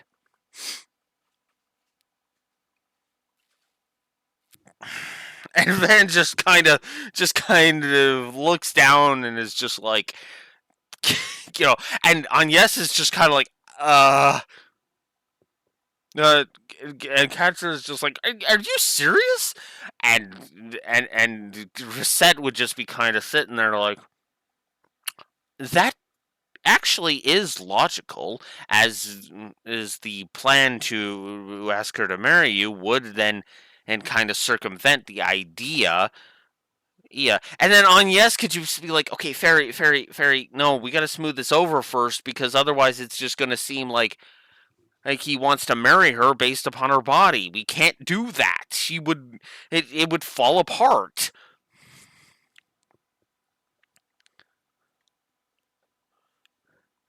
Hurt. Hurt. And then Aaron could just say, well, I mean, that does show that he's serious. Serious. This, and as long as he just doesn't go popping the question to every girl he sees, to every woman he sees naked, I think we'll be fine. And then Agnes just is like, Aaron? And what? I'm just saying it like it is. Is. And then I just picture Elaine's just kind of standing outside the door while they're all discussing this. Yes, and it's just kind of standing there, just kind of like, hmm, if he does, and then and honestly, I would also have that be the turning point of the relationship. I would absolutely have Van just be like, all right, all right. Right, because you know how Van is, right? He would look for an excuse to not pop the question. So they go on the roof. If he starts off by apologizing for the whole walking in on her incident, and then he starts saying, "Okay, hypothetically, Elaine, work with me here. Hypothetically, if I were to ask you to marry me, especially in close proximity to that, would you think I was just doing so out of obligation?" And then I would and then Elaine would probably say something to the effect of, "Well, it would depend on how you would say it and if you actually mean it. Because if you were to ask me to marry you, I would want it to be because you actually want to marry me, because you actually want to, to be with me for the rest of our lives, right?"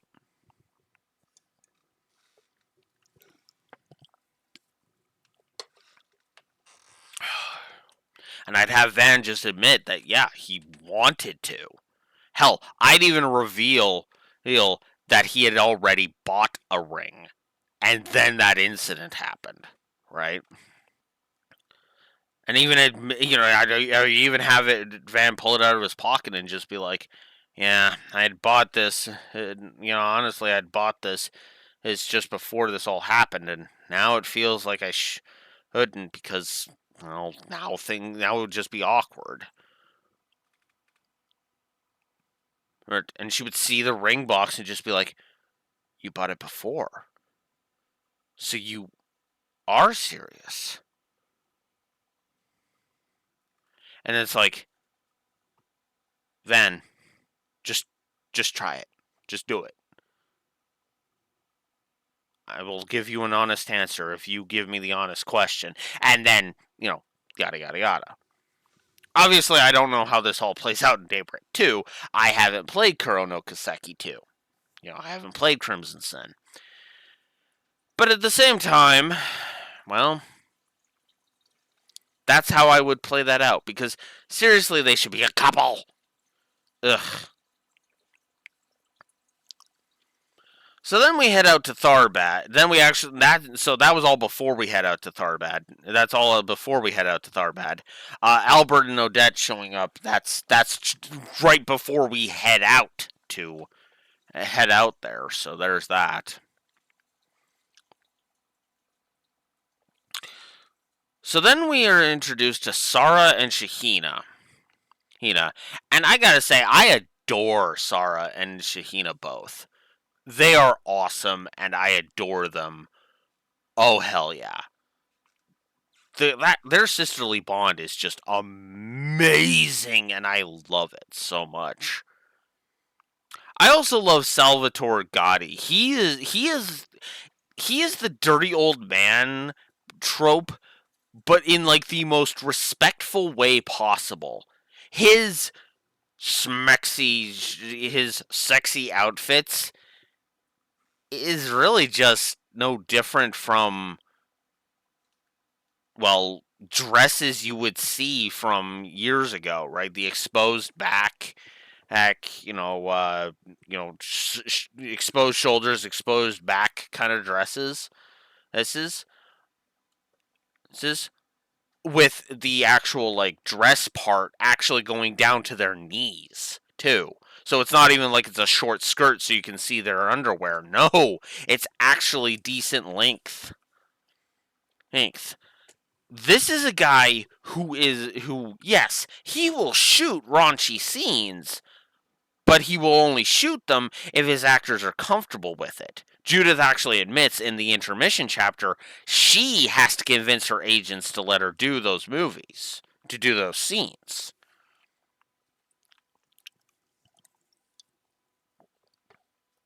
He's not shy about being proud of the director's cut of Golden Blood, for example. But he's also someone who wants the women to be comfortable while they are sexy. They're showing off of their sexy forms, right? Their sexy bodies. Because, and this is crucial for him, well, Gotti strikes me as the kind of person who thinks consent is sexy.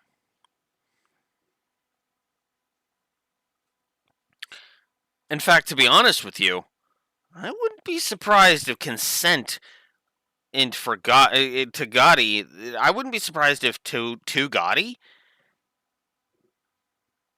consent is the sexiest thing on the planet. Well, continent in this case, but you get my point, right? I wouldn't be surprised if that is actually his, how he perceives it.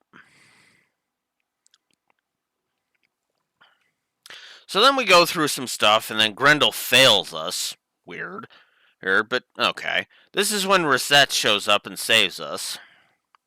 I did mention she was the party member that joins us at the end of this one.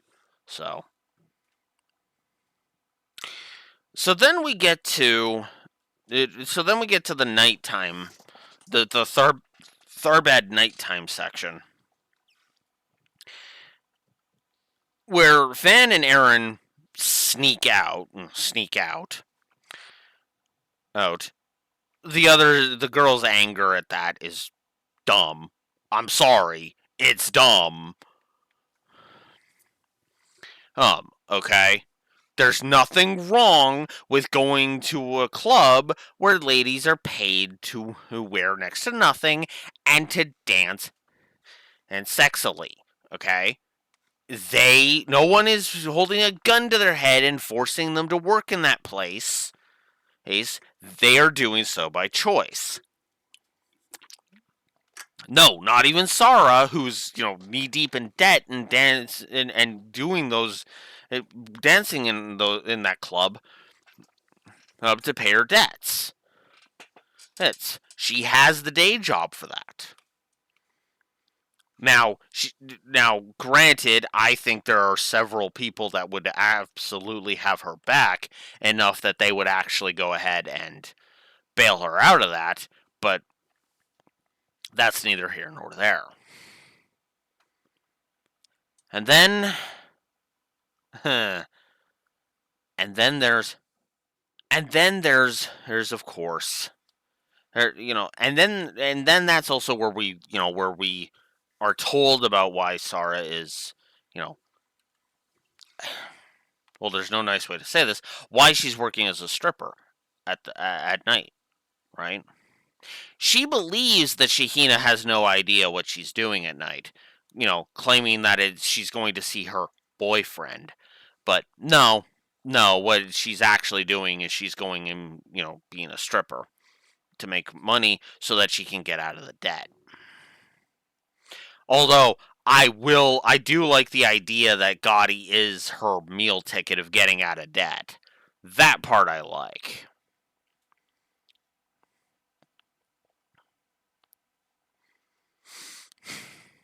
So then there's this side quest that I because I haven't talked about Detective Nate or Inspector DeSwanee, but I mentioned that I hate them, or at least I think I did. Eh. Lot to talk about with this one, so my mind is everywhere and nowhere there. But so Inspector DeSwanee is also here because they're short on cops in Tharbad. Okay, that makes a degree of sense, right? So Gotti needs some extra dancers for his uh oh shit, what did he call it? What did they call it? It was something cavalcade, cavalcade. Hey, the parade, right? He needs some extra dancers for it, and those extra dancers. So we find some extra dancers. We find three specifically. We find one of the ladies that works in the strip club. We find one of them that works. One of them that we actually encounter just outside of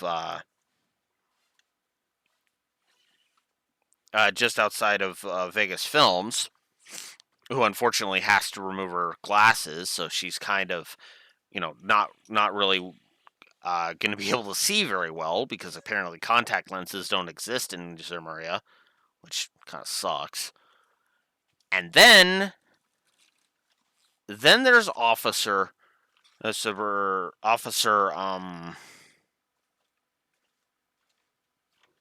fuck, I don't remember her name. Did I write it down?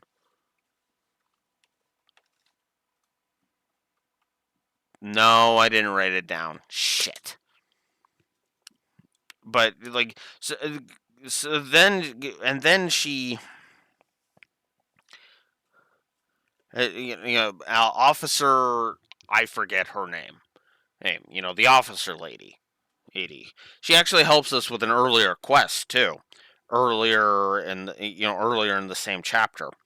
And so we go to her and we say, hey, we could, we want you to be a part of this. And she says, oh, I would love to, but unfortunately I'm on duty and I'm not going to be able to get out of it. So we go and we talk to effectively her boss, right? So we go to Deswani and we're like, okay, here, Deswani, we got a proposition for you. Let one of your officers be a part of the carnal cavalcade, and effectively have her work undercover of her within the parade. Right? She gets to work with Salvatore Gotti. She gets paid extra for that. That you have an officer who can protect the civilians from within the carnival, from the within the cavalcade. Everybody wins. The parade is more secure. The it is more secure. You will have more of a direct. You guys will have a more direct hand in keeping the people safe, and Salvatore Gotti gets his backup dancers answers. Everybody wins. Everybody's happy. Gotti's more happy with you. Who? The people are more happy with you. The police force's reputation goes up. DeSwanny's reaction to that is frankly fucking stupid. Like, instantly stupid. Because DeSwanny acts like this is the stupidest fucking thing ever.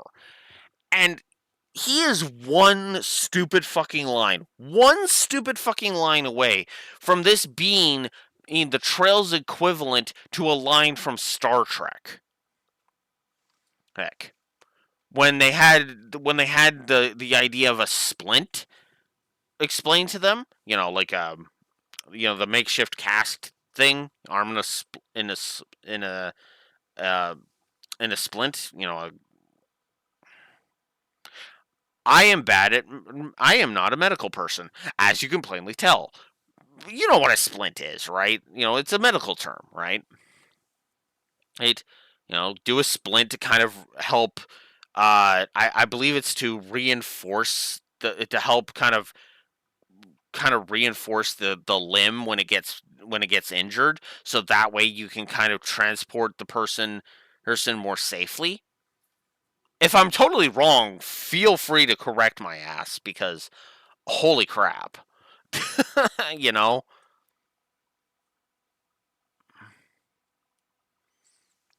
but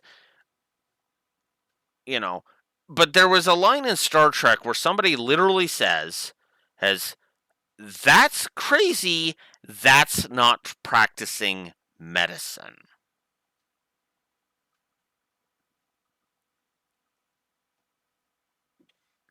I want to remind you that I just described it as a medical term.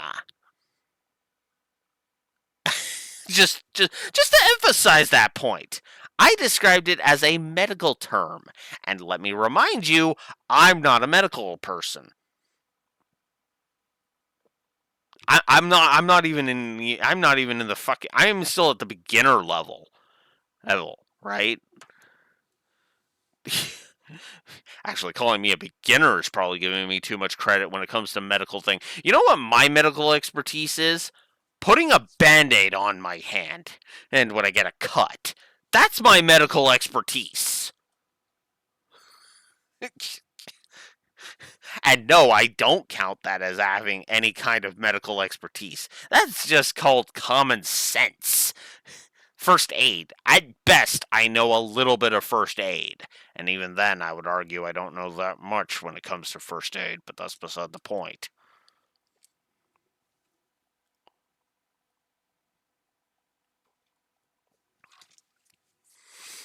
But yeah, basically he acts like he's about to say that's not doing police work, because that's how he acts.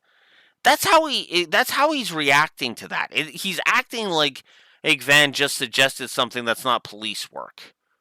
You know, effectively, it sounds more like he treats it as if Van just told Deswani, give the girl a break so she can go bang her boyfriend, and that's not even fucking close to what Van is suggesting. He even lays it flat out the whole thing I just told you. Put her in the carnival cavalcade, have her technically still on duty and protecting the cavalcade from within the cavalcade. Oh, and would you look at that? The second Swanee mentions it to the higher ups. The higher ups contact. This is gonna bug me. Give me a second. This is gonna bug me until I look it up. Give me a second here. Here it is. Extra extra. Vernier. That's it. Here. Right?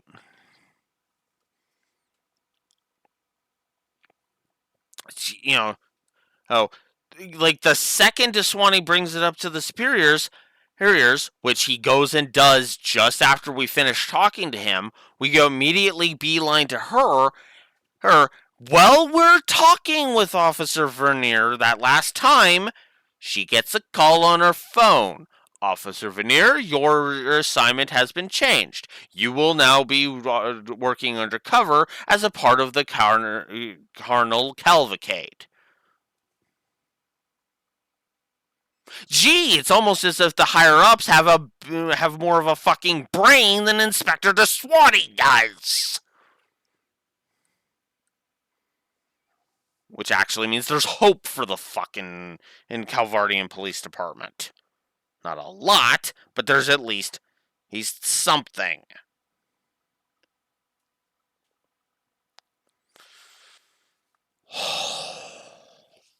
Sorry for getting so mad at this, but it's so fucking stupid.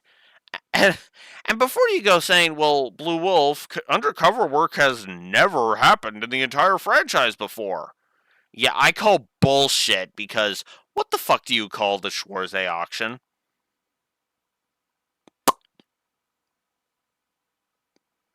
Now, I know that was an unofficial thing that the SSS did back in Trails from Zero, but it still counts. That's what they did.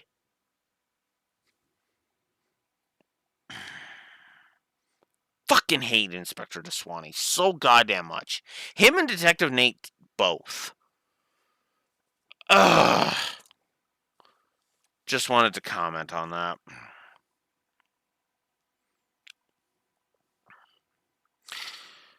So then we start realize. So then we get evidence that Vegas Films has unfortunately been distributing drugs, because director Gaspard has been making deals with Almada because apparently there are many people who are fucking or that are that fucking stupid to deal with the mafia because nobody's heard about how bad that went for anybody who was involved with Ravache back in Crossbell. Ugh. God, I hate people. Oh yeah, if I haven't mentioned the drugs yet. Yeah, apparently a similar drug to Gnosis, but without the demon transformations. Humans, yeah, there are drugs that are being used by Omada. So, so then Melchior kills Gaspard after we rescue Sarah after she's kidnapped. With Gaspard basically revealing that he's the fucking bad guy by basically saying we don't need Sarah, right? And don't even get me started on the whole she was kidnapped for her own protection garbage, because she wasn't safe. As the fact that Melchior kills Gaspard in the same fucking building can attest.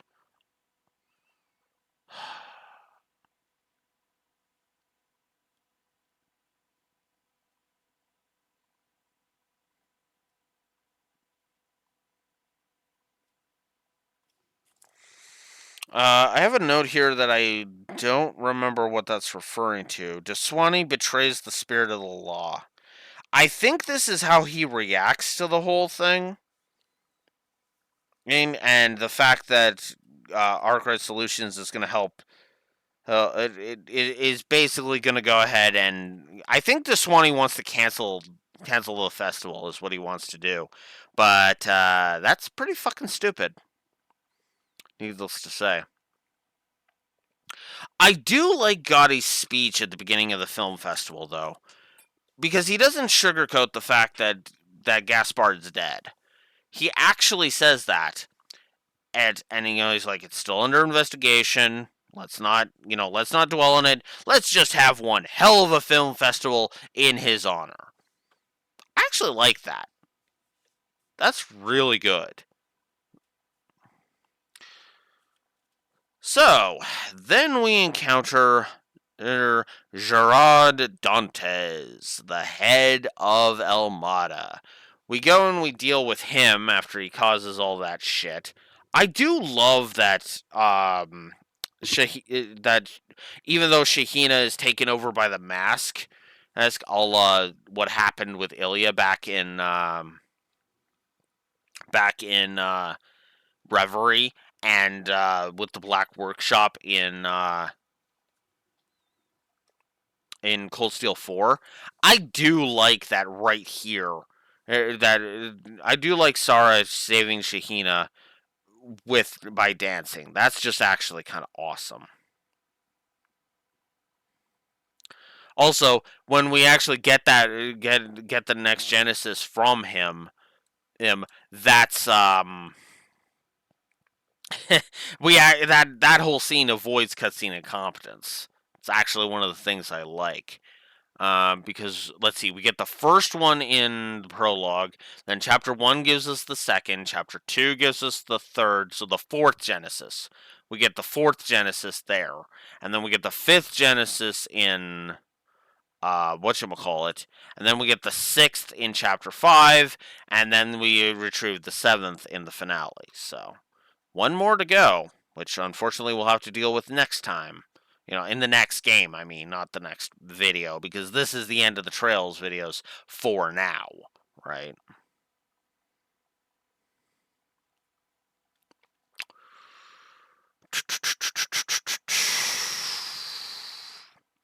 So then Van is called by. So in the next chapter, Van is called by Zin and to come meet him in the Blacklight District. We get a little brief aside with Elaine and Mishi, because apparently Elaine is a big fan of Mishi. Okay, sure. Interesting. She and Tio, I could see a friendship blooming between her and Tio in that regard. I didn't even make that joke on the stream. But this is when we get into the Blacklight District, which is effectively the seedy underbelly of Calvert, of Edith specifically. I like this for one very simple reason. Oh, sorry about that. I like this for one simple reason. The Blacklight District is, I feel, a necessary component of Calvert because the undesirables kind of migrate down there, right? And that makes a degree of sense. Why? Because and because, they need somewhere to go, and broad daylight is not exactly a place for thugs and the like. We end up going and meeting up with Sao and Walter, which leads to a fight between Zin and Walter, which Kilika, of course, interrupts. And basically scolds them, saying that they're acting like children. There's just something amusing about that for me. Also, I like this little tidbit that Sao drops in there into the conversation. He's still manipulating, like, because he mentions, "Oh, I've got some people working for me in Crossbell," which means he's still manipulating the SSS. There's a part of me that loves that he can still get away with that. I mean, okay. If I was living in Crossbell, hell, or if I was in Zamuria anywhere and I was good friends with the SSS, that would piss me right the fuck off. You're still manipulating the SSS, Sao? God damn you! And Sao would just be like, "Oh, one should never discard any resources that he can utilize." He said, "Did you just see me just kind of glaring at Sal, just kind of seething, and you just have Risha just hand on my shoulder, just let it go. Let it go, Alex. Let it go." Uh, so this is where they name drop the gardens, which is where Melchior is effectively from. Melchior and Olympia are from the Gardens. And it's actually very interesting because the Gardens are basically the organization that Swin and Nadia escaped from. They specifically escaped from the Garden of Swords. Um, shit, I don't actually remember what garden Melchior is from, but he escaped from a different one. So yeah, that's a great scene. I love that scene. No joke. So then this is where we can have a rendezvous with Prince Sherrod, which is where we learn that he's inspired by Olivier. I've already talked about that part. Then there's Agnes and Kincaid talking just before she returns back to her dorm. And this is where we see that Agnes doesn't trust Kincaid. Mostly because of how close she is to her father. And he just looks at that and he's like, ugh, you know. She looks at Kincaid and is just like, I don't trust you. Over the course, she trusts him a little bit more, but at the same time, yeah. So then we head out to Basil, where the Vern CEO is a fucking prick. Heck. Then Professor Callahan is a badly written, abusive asshole who I have no sympathy for and is one of the worst characters in the game. Before and after he's turned into an AI. Because we're told he totally changed and we're supposed to sympathize with him based upon one line. No. No, I don't have any sympathy for him. I'm sorry. I won't say he's a complete monster because, the whole apology right before his death says otherwise, but I feel like that's just the writers desperately trying to be like, no, we don't want him to be perceived as complete fucking monster. Yeah, I'm sorry, but no. No. He's either a monster or he's an asshole. Oh, pick one. And my money's on asshole, if anything.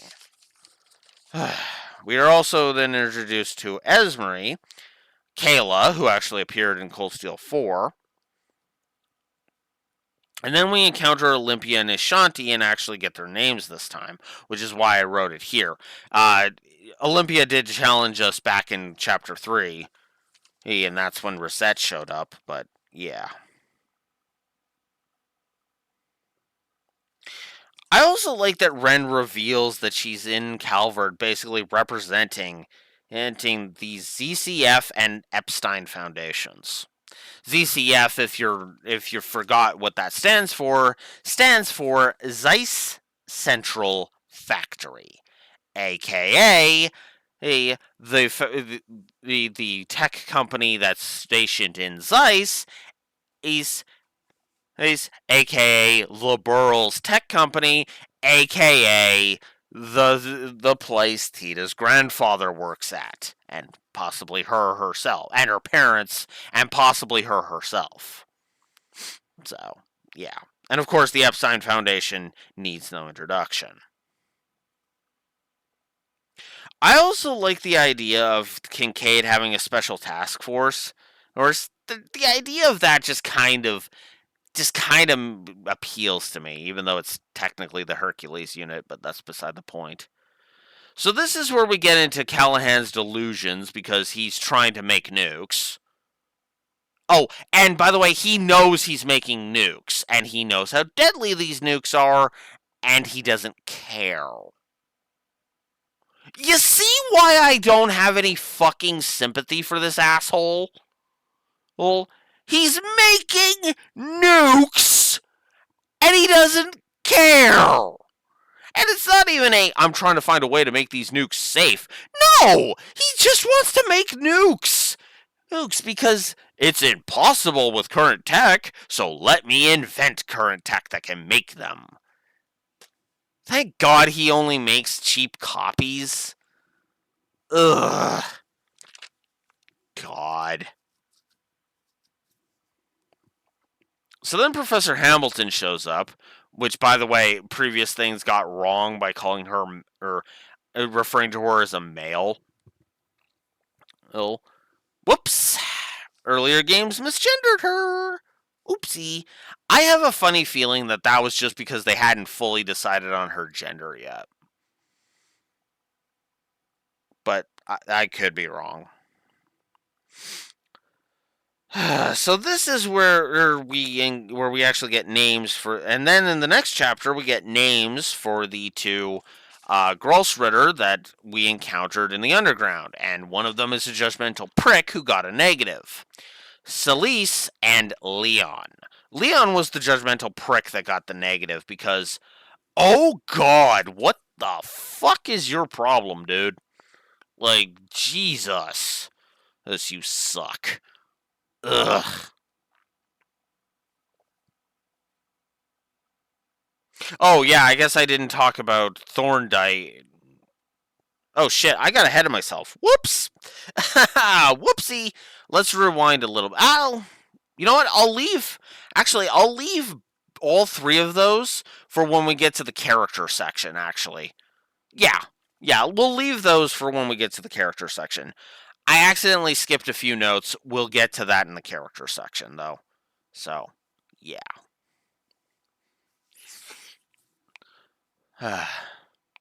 So then we learn that Sarah and Shahina are working with Arkansas if we do their connection event, which is awesome.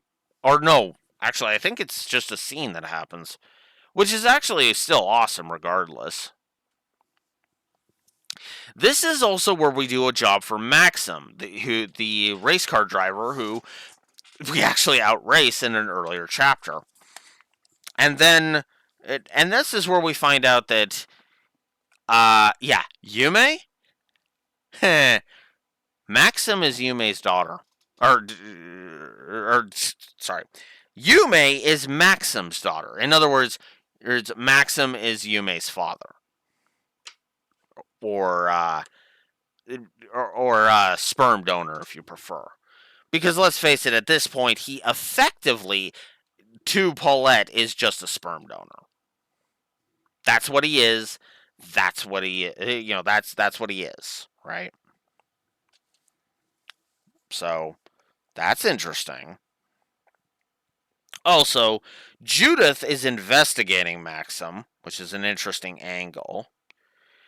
And during the intermission chapter, we also learn about Van having trained under Beauregard, aka Father Barkhorn, as in Gaius's master and the one who gave Gaius his stigma. That Barkhorn. Turns out he's not dead. Who would have thought? We're also introduced. We also have Rocksmith showed up after we have the most deserved slap in all of Trails. I briefly mentioned this earlier, but this is where this is where where I mentioned this is the thing I mentioned earlier with the wardrobe malfunction, right? When I was talking about Van and Elaine, this is what I was referring to. They save Judith from a monster. She's of course wearing after the Grimcat transformation wears off, her robes come undone, and the front of her robes open up, and Van, just kind of is like, crap, yep, and of course. And of course, she's just like, he's just like, okay, well, I mean, that was a great view, but yeah, go ahead and slap me. At me. I'll even throw in a special discount. And then she's just like, oh, a special price for me. Oh, you shouldn't have. But I'm not paying you a single cent, you cheapskate! Slap. And of course, Van was not helping his case. That's why I say it's the most deserved slap. Then we encounter former President Rocksmith, and then the next morning, Mare possesses Yume. Just what are you, Mare? I wonder if we'll find out in the next game. Because spoilers, we don't find out in this game. So then Shizuna shows up, aka the woman that broke Reen's sword in the Daydream back in the final Daydream of Reverie, in one of the three vignettes. And so she challenges us. We confront her, and then she whips out her secret weapon, a replica of spirit unification. In other words, she effectively turns spirit unification into a technique. So instead of it being a manifestation of Reen's power, it is actually a technique she utilizes. So, yeah.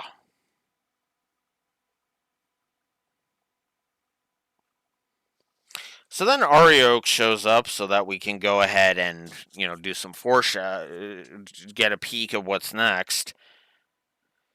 And then the village of Cray goes the way of Gorelia, gets nuked off the board, complete with Dingo dying, to get us info about the explosion and who caused it. Very nice. I love that it has everybody shaken, by the way. Everybody is just freaking terrified out of their minds, which is what Dantes wanted. Nate and Swanee are shooken up and are just freaking completely shaken. Elaine is shaken off the whole 9 yards. So then Beauregard basically joins us immediately.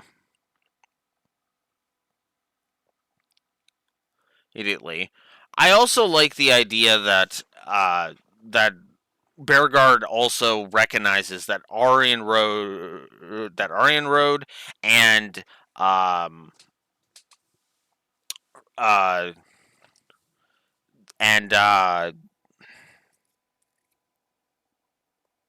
Vita.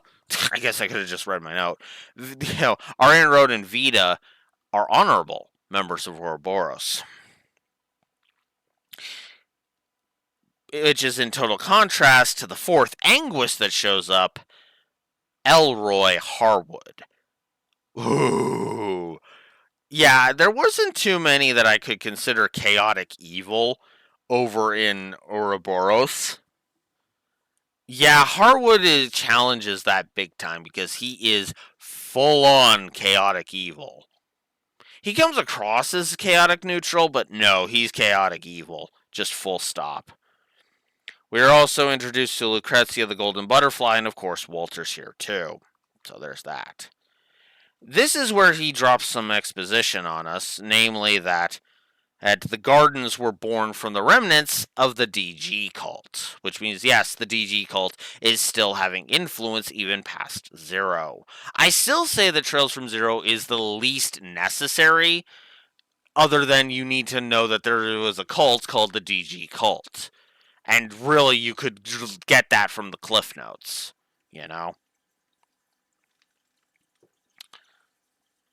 So this is when he basically whips out Dingo's charred camera, which is just wow. And this is when Almada forms a game. He's going to pit a whole bunch of teams that have gathered in Eration together, and whoever wins, defeats all the other teams, and gets all the key cards, can challenge Dantes directly to stop the nuclear bomb from destroying Eration. Yeah. So then we form an alliance, either with the Bracers, or Boros, either the Bracers or Boros, Ikaruga, Shizuna's faction, or Heiaway.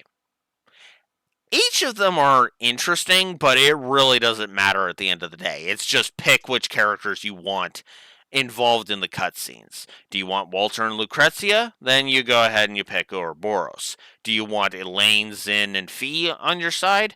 then you pick the Bracer Guild. Also, by the way, keep in mind you will not be able to kill any of the characters except for Olympia if you go the Bracer route. Then there's right. You get Sao and Risha if you go Heiaway, and you get Shizuna and Kuragane joining you if you go Ikaruga. So, otherwise, there's really not a lot.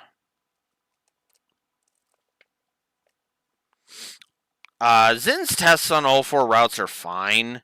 Like when he, where he tells you to put your money where your mouth is either worthy of joining up, or including the civilians that are with them, or that are with you, or prove that you're not being corrupted by either Ouroboros, Heiaway, or Ikaruga. With that last one being really fucking stupid because Ikaruga have done nothing evil. At all. So what the fuck makes them so evil, Zin? Or Jin, as apparently the correct pronunciation is. The fuck? Look, dude. Give me a break.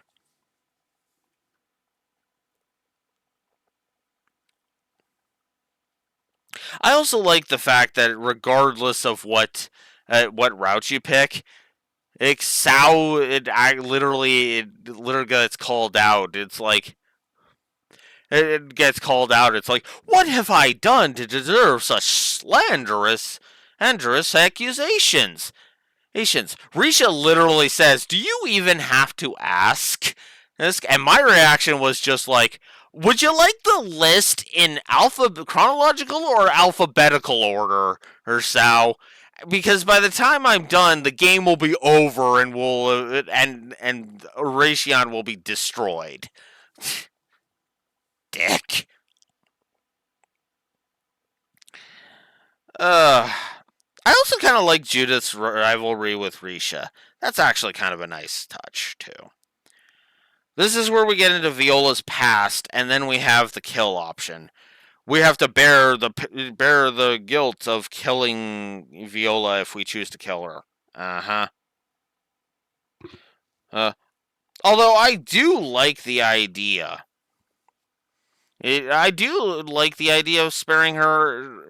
But all of the spare options just are kind of unimpressive, and it's kind of dumb.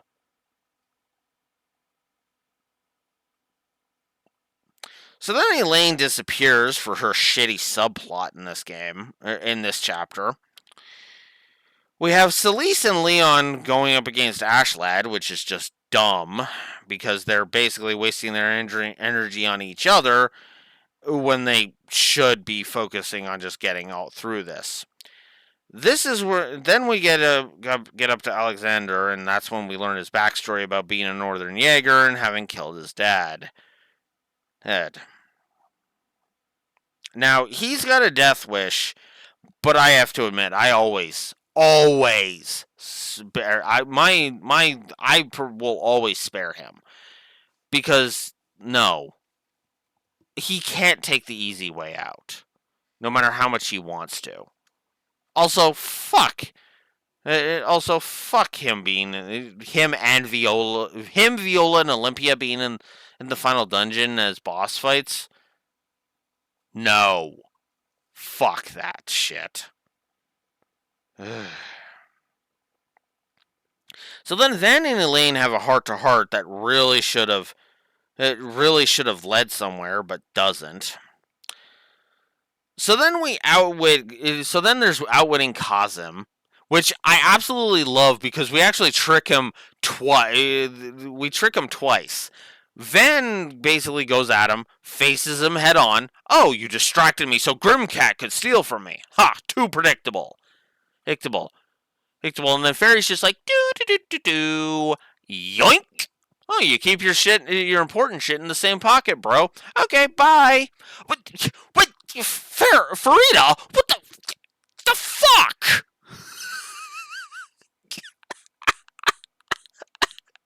I actually love that he just looks at that and is like, What? Oh yeah, then our allies also keep him busy while we go and we deal with the root. We go to deal with Olympia. Oh, that is too. That is too awesome. That is just too. That is just too good. So then Elaine challenges us because she's got to be dumb this chapter, especially if we choose the Bracer Guild, because she's gonna go rogue to take down her dad. Ed. Okay, that makes no sense and frankly is idiotic and oh yes. Fuck it. Fucking hell, Elaine, that shit ruins your character. Because she's got this big thing about she doesn't know she can trust Van. So why the hell is she not why the hell is she not showing any trust? This is different than if Van were to break her trust. Because here's the thing, she proves that she is not trusting Van at all because she hasn't been paying attention. Agnes has been getting stronger and stronger and stronger, and you can say that about all of the other ones. There is no fucking trust that can be placed in Elaine whatsoever. Elaine places no trust in Van whatsoever. Even when he proves himself, even if he was to step up and prove himself by forming an alliance with the goddamn guild. Because effectively, he's choosing to side with her rather than with, say, Sao or with some Jaeger team or with or even with the frickin' society. The mistrust at least would make a degree of sense with the society because the society and the guild have been enemies since Sky 1 at minimum, even if they didn't fully realize it yet. Although, if you want to get really technical on my ass, they weren't they were kind of the enemies of the guild before Sky 1, but they became really enemies with the guild during Sky 2. Like, give me a goddamn break here.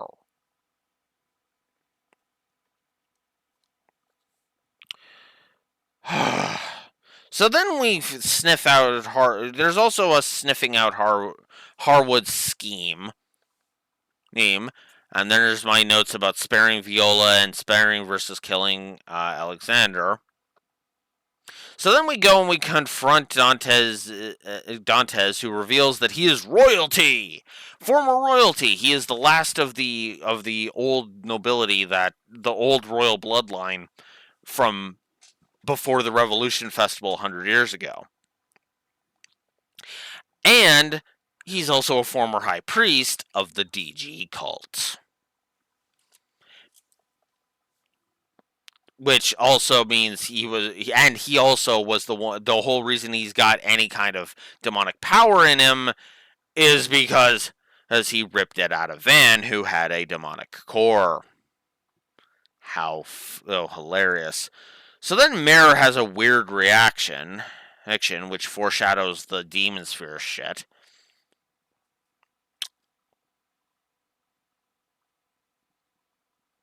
And then Dantes has his final words of like, I was right. I found the one I was looking for. So then we get into the next into the finale now. Ven is a bad influence on Bearguard. We encounter Sherrod, Najee, Risha, and Shizuna in the Black District, which was just a whole lot of, well, that's an interesting combo. Then we go to Deontay's notes, who has a bit more, gives us some gives us a bit of info about different members of Armada, which is good. And then we get into the Genesis Tower after we deal with all the demon spheres and the pillars and shit. And we get up to the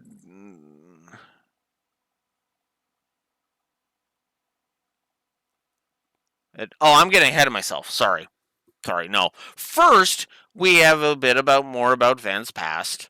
specifically his school past. Then there's the party where where Van basically says you all need to think about your futures. Come on, we know what they're gonna choose. Jesus, Van. I literally mentioned that in the review document. I was like, really, dude? Come on. So then there's the whole Graham Hart speech during the memorial, which then leads into him unveiling the new weapons. Which, oof, yeah, I got some nasty Cold Steel vibes, like specifically from the final chapter of Cold Steel 1. I got some nasty vibes out of that. Literally, they mention that they're meant to be a counter to the soul dots, so it's like, really? Oof. Fairy reveals that she's grown. Known.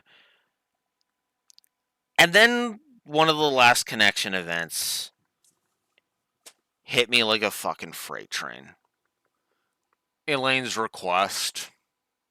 The final Elaine's connection event. And no, it's not a romance bit like in Cold Steel.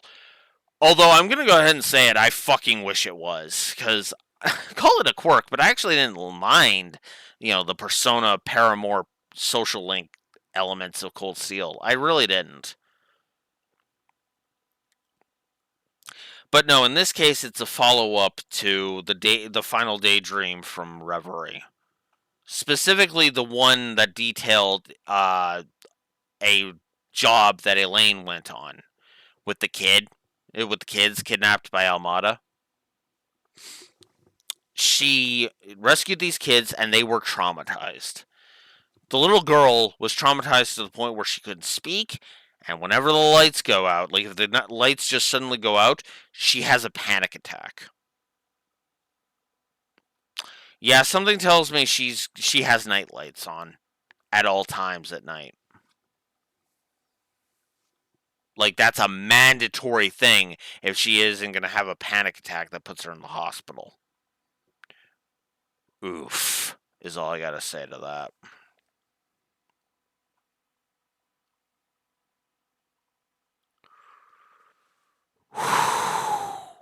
Yeah, that hit.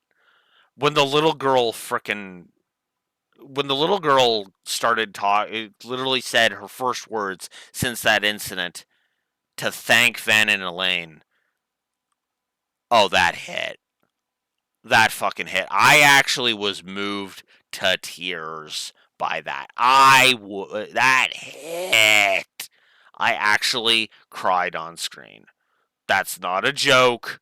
I cried on screen. I mean, I couldn't believe that happened, but it did. I've said it before. I said it all the way back in Valkyria Chronicles, in my original Valkyria Chronicles video. Very few things in fiction can make me cry. That's one of them.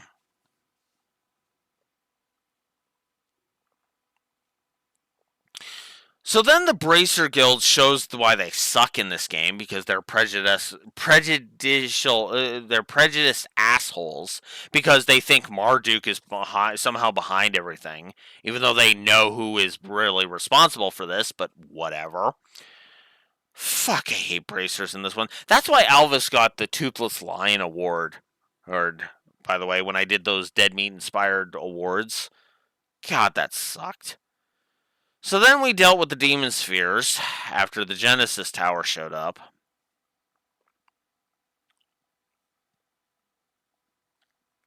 Note. And then we go to try and enter the final dungeon, and Elaine gets shut out.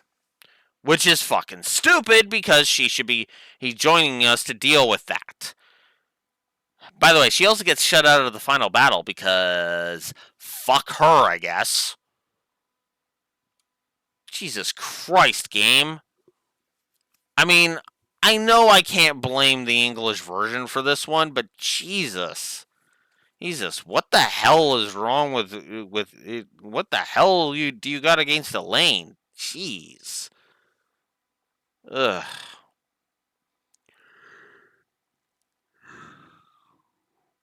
So then there's the refights against the Almada members that we fought during the Almada game, which the only ones that make any sense are Melchior and Ariok. I fucking hated the Ariok and Alexander fight. I really did. Hated that fight so goddamn much. I loved the Demon Melchior stuff, though. That was awesome. Awesome. This is where we find out about the whole thing I mentioned earlier about Dante's having stolen the demonic core from Van. I also like this element because Van is just like it goes to apologize to Dante's, and Dante's basically sees that as Van being arrogant, which it can. And in fact, actually, what's funny is that that's kind of a you can actually see that as a kind of a mini callback to I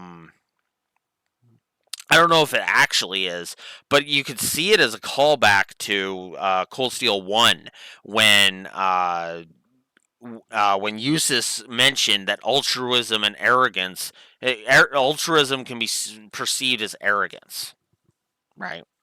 So, but I love, I wrote down the quote that Dante says to kind of make it clear that, yeah, Dante sees this as just arrogance on Van's part. The world does not revolve around you, Van R cried. Because he's still trying to claim that he's a piece of shit, and everybody calls bull on that. Just everybody calls bull, you know? So then Van basically becomes a demon because of the demon core, and we get a fake out that says he's going to basically go seal himself away and be gone forever. Let's ignore the fact that the teaser trailer showed that is in the sequel, but that was fucking stupid. We knew he wasn't gonna die, and it kind of pisses me off that they faked it. They did that fake out. It was so stupid. So then we go and we do the "you're not alone," the whole "you're not alone" thing, and we deal with that bad final boss. I've already talked about that. And then the gang all promise to return. And I'm just sitting there like, okay, dude, seriously. Dude, seriously, you should have seen this coming. From like a mile away. Come on. I did. How did you not do so? Right? And then there's of course the car ride where, as I mentioned earlier, is a bookend of the whole sweets thing. And with the whole sweets thing. It started with a tart, it ended with a tart. Love it. So let's do a quick rundown of the characters. I don't even need my notes for this because I'll be really quick with each one. I'm gonna go through the party members and I'm basically gonna rank them for you. Or yeah. Now, if you saw the stream, you obviously already know who's at the bottom and who's at the top. Up. But let's start at the bottom. Katra.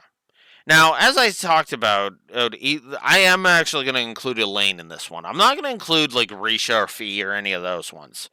Since I don't have like anything to say about those ones, so I'm just going to kind of leave them out. Sorry, guys.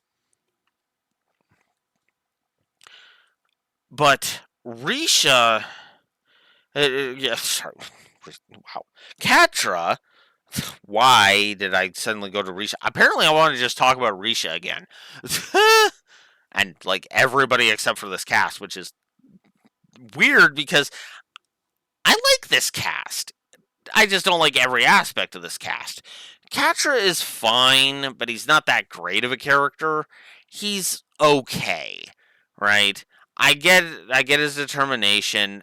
His weirdness with not wanting to be seen in the nude because of the bandages is weird. Weird. And I hope we get an explanation for that in the sequel because that just is like what was the point of that, you know? It doesn't go anywhere in this game. shrug.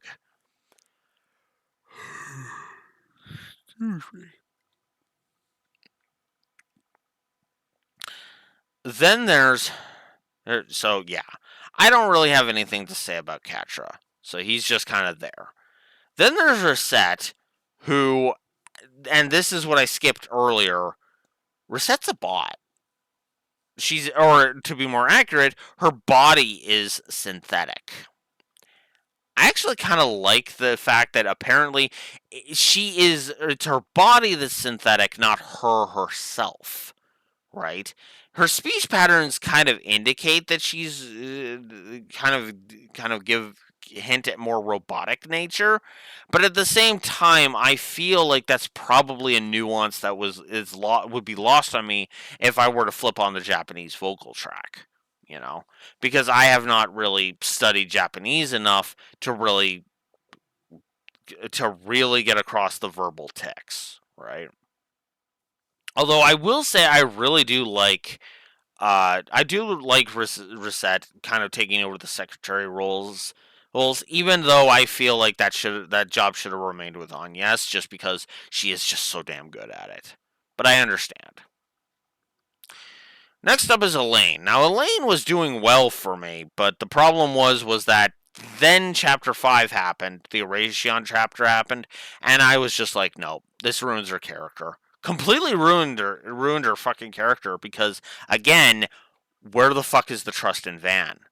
You claim you care about him, but you're not going to put any fucking trust in him in chapter 5, the penultimate chapter of the fucking game? Up yours, game. Up yours.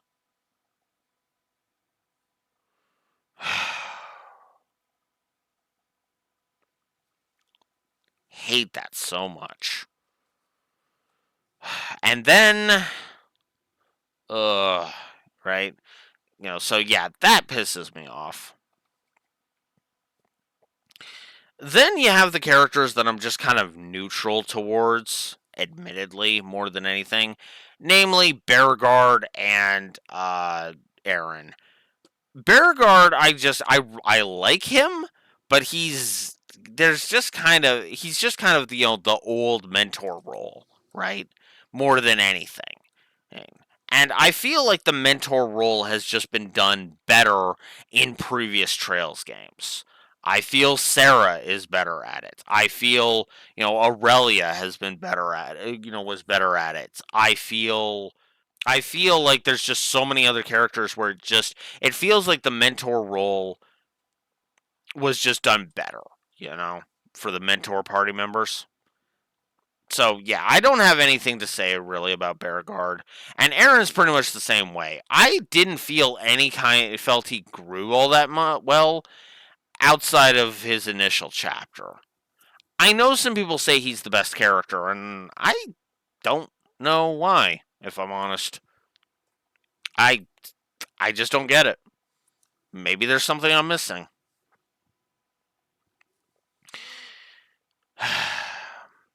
Then, so yeah, then there's that, and then there's Fairy.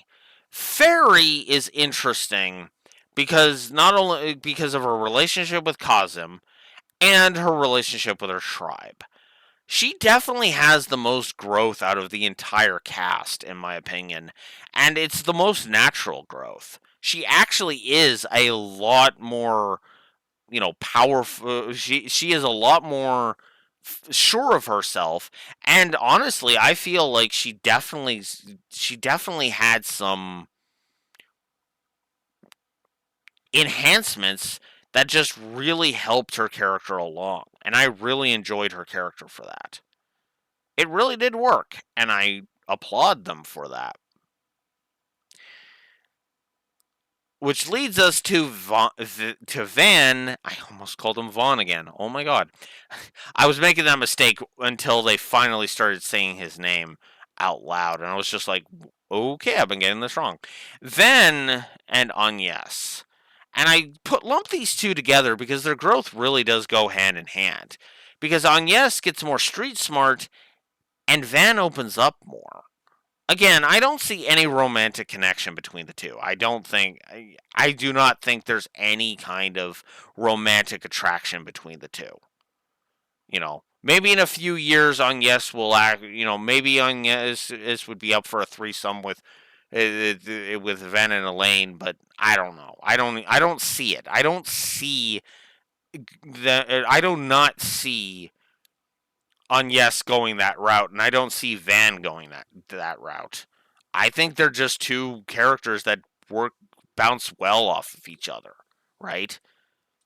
Of friendship. I think it's actually it is more of a friendship without romance than Elaine and Van ever will be, because with Elaine and Van, it's clear that Elaine just needs to get the stick out of her ass and wow, ask Van to bang her, because Elaine at this point really just needs to get over the fact that he's been gone for 7 years and just rekindle that, because there was actual passion there. By all accounts, there was actual no real passion there, and it's clear she still yearns for him. I know some people look at that and go, they're not really a couple, and I'm like, they are literally one fucking date away from being. They are one fucking date that ends with a kiss away from being a couple again. They should really just be a couple again, my opinion. You know. On Yes, on the other hand, feels, as I said earlier, like a good balance point for Rain. Fuck, I keep doing that for Van. On Yes is a good balance point for Van, because Van, for all intents and purposes, is somebody who is frankly too self-sacrificing. She is too self. He is too. Sorry, he is too self-sacrificing, and that's a fault. And she can kind of pull him out of that, and does constantly. I love that about Agnes's character, and I will never apologize for that. Whew. Uh, is that everything? Um, yeah. I think that's everything. I think I'm finally done talking. Oh god, I think I have actually hit the 3 hour mark. Oh fuck, okay. And like in 5.5 minutes I will have hit the 3 hour mark. That's insane. Just under 3 hours talking about this game. But that's Daybreak. And you know what? I'm actually kind of happy that I actually have more to talk about this time, because Zero did not give me much to work with, admittedly. And, you know, Cold Steel 3 didn't. Didn't. Uh, if you give me a second, I'll be able to tell you. Give me a second, because I've got these. So let's see. Cold Steel 3 was about an hour. Cold Steel 4 was about an hour. Oh wow, literally just a half a minute difference between my Cold Steel 3 from the raw footage. Half a minute difference between Cold Steel 3 and Cold Steel 4. That's crazy. That's crazy. Oof. Let's see. Northern War gave me about roughly 50 minutes. Reverie gave me was under an hour. Zero was about an hour, actually. And Azure was about an hour and 13 minutes. So yeah, this is the longest I have gone since Cold Steel 3, which is hilarious to me, you know? Hell, I wasn't even talking that long about Sky 1, ironically enough. That was the beginning of this. But that's a testament to this game, because this game is so dense. It is a densely packed game that just gives me so much to talk about. But man, am I exhausted, and I'm also like a half an hour from needing to go to work. Well, actually, probably closer to like 20 minutes. No, half an hour from going to work. But regardless, that's it for me. Hey, Trails Through Daybreak, ladies and gentlemen. I have been talking for 3 hours roughly about this freaking game. I I think I need to stop. Oh, this is gonna be a monster to edit, and just think I gotta actually start editing these videos. Thankfully, I've got a week where that's all I need to do, and yada yada yada. Anywho, I'm gonna go ahead and chop off. So I hope you've enjoyed my thoughts. That's This is Blue Wolf Alex of the Lore Walkers signing out. Have a good one. Trails Through Daybreak is awesome. Take care.「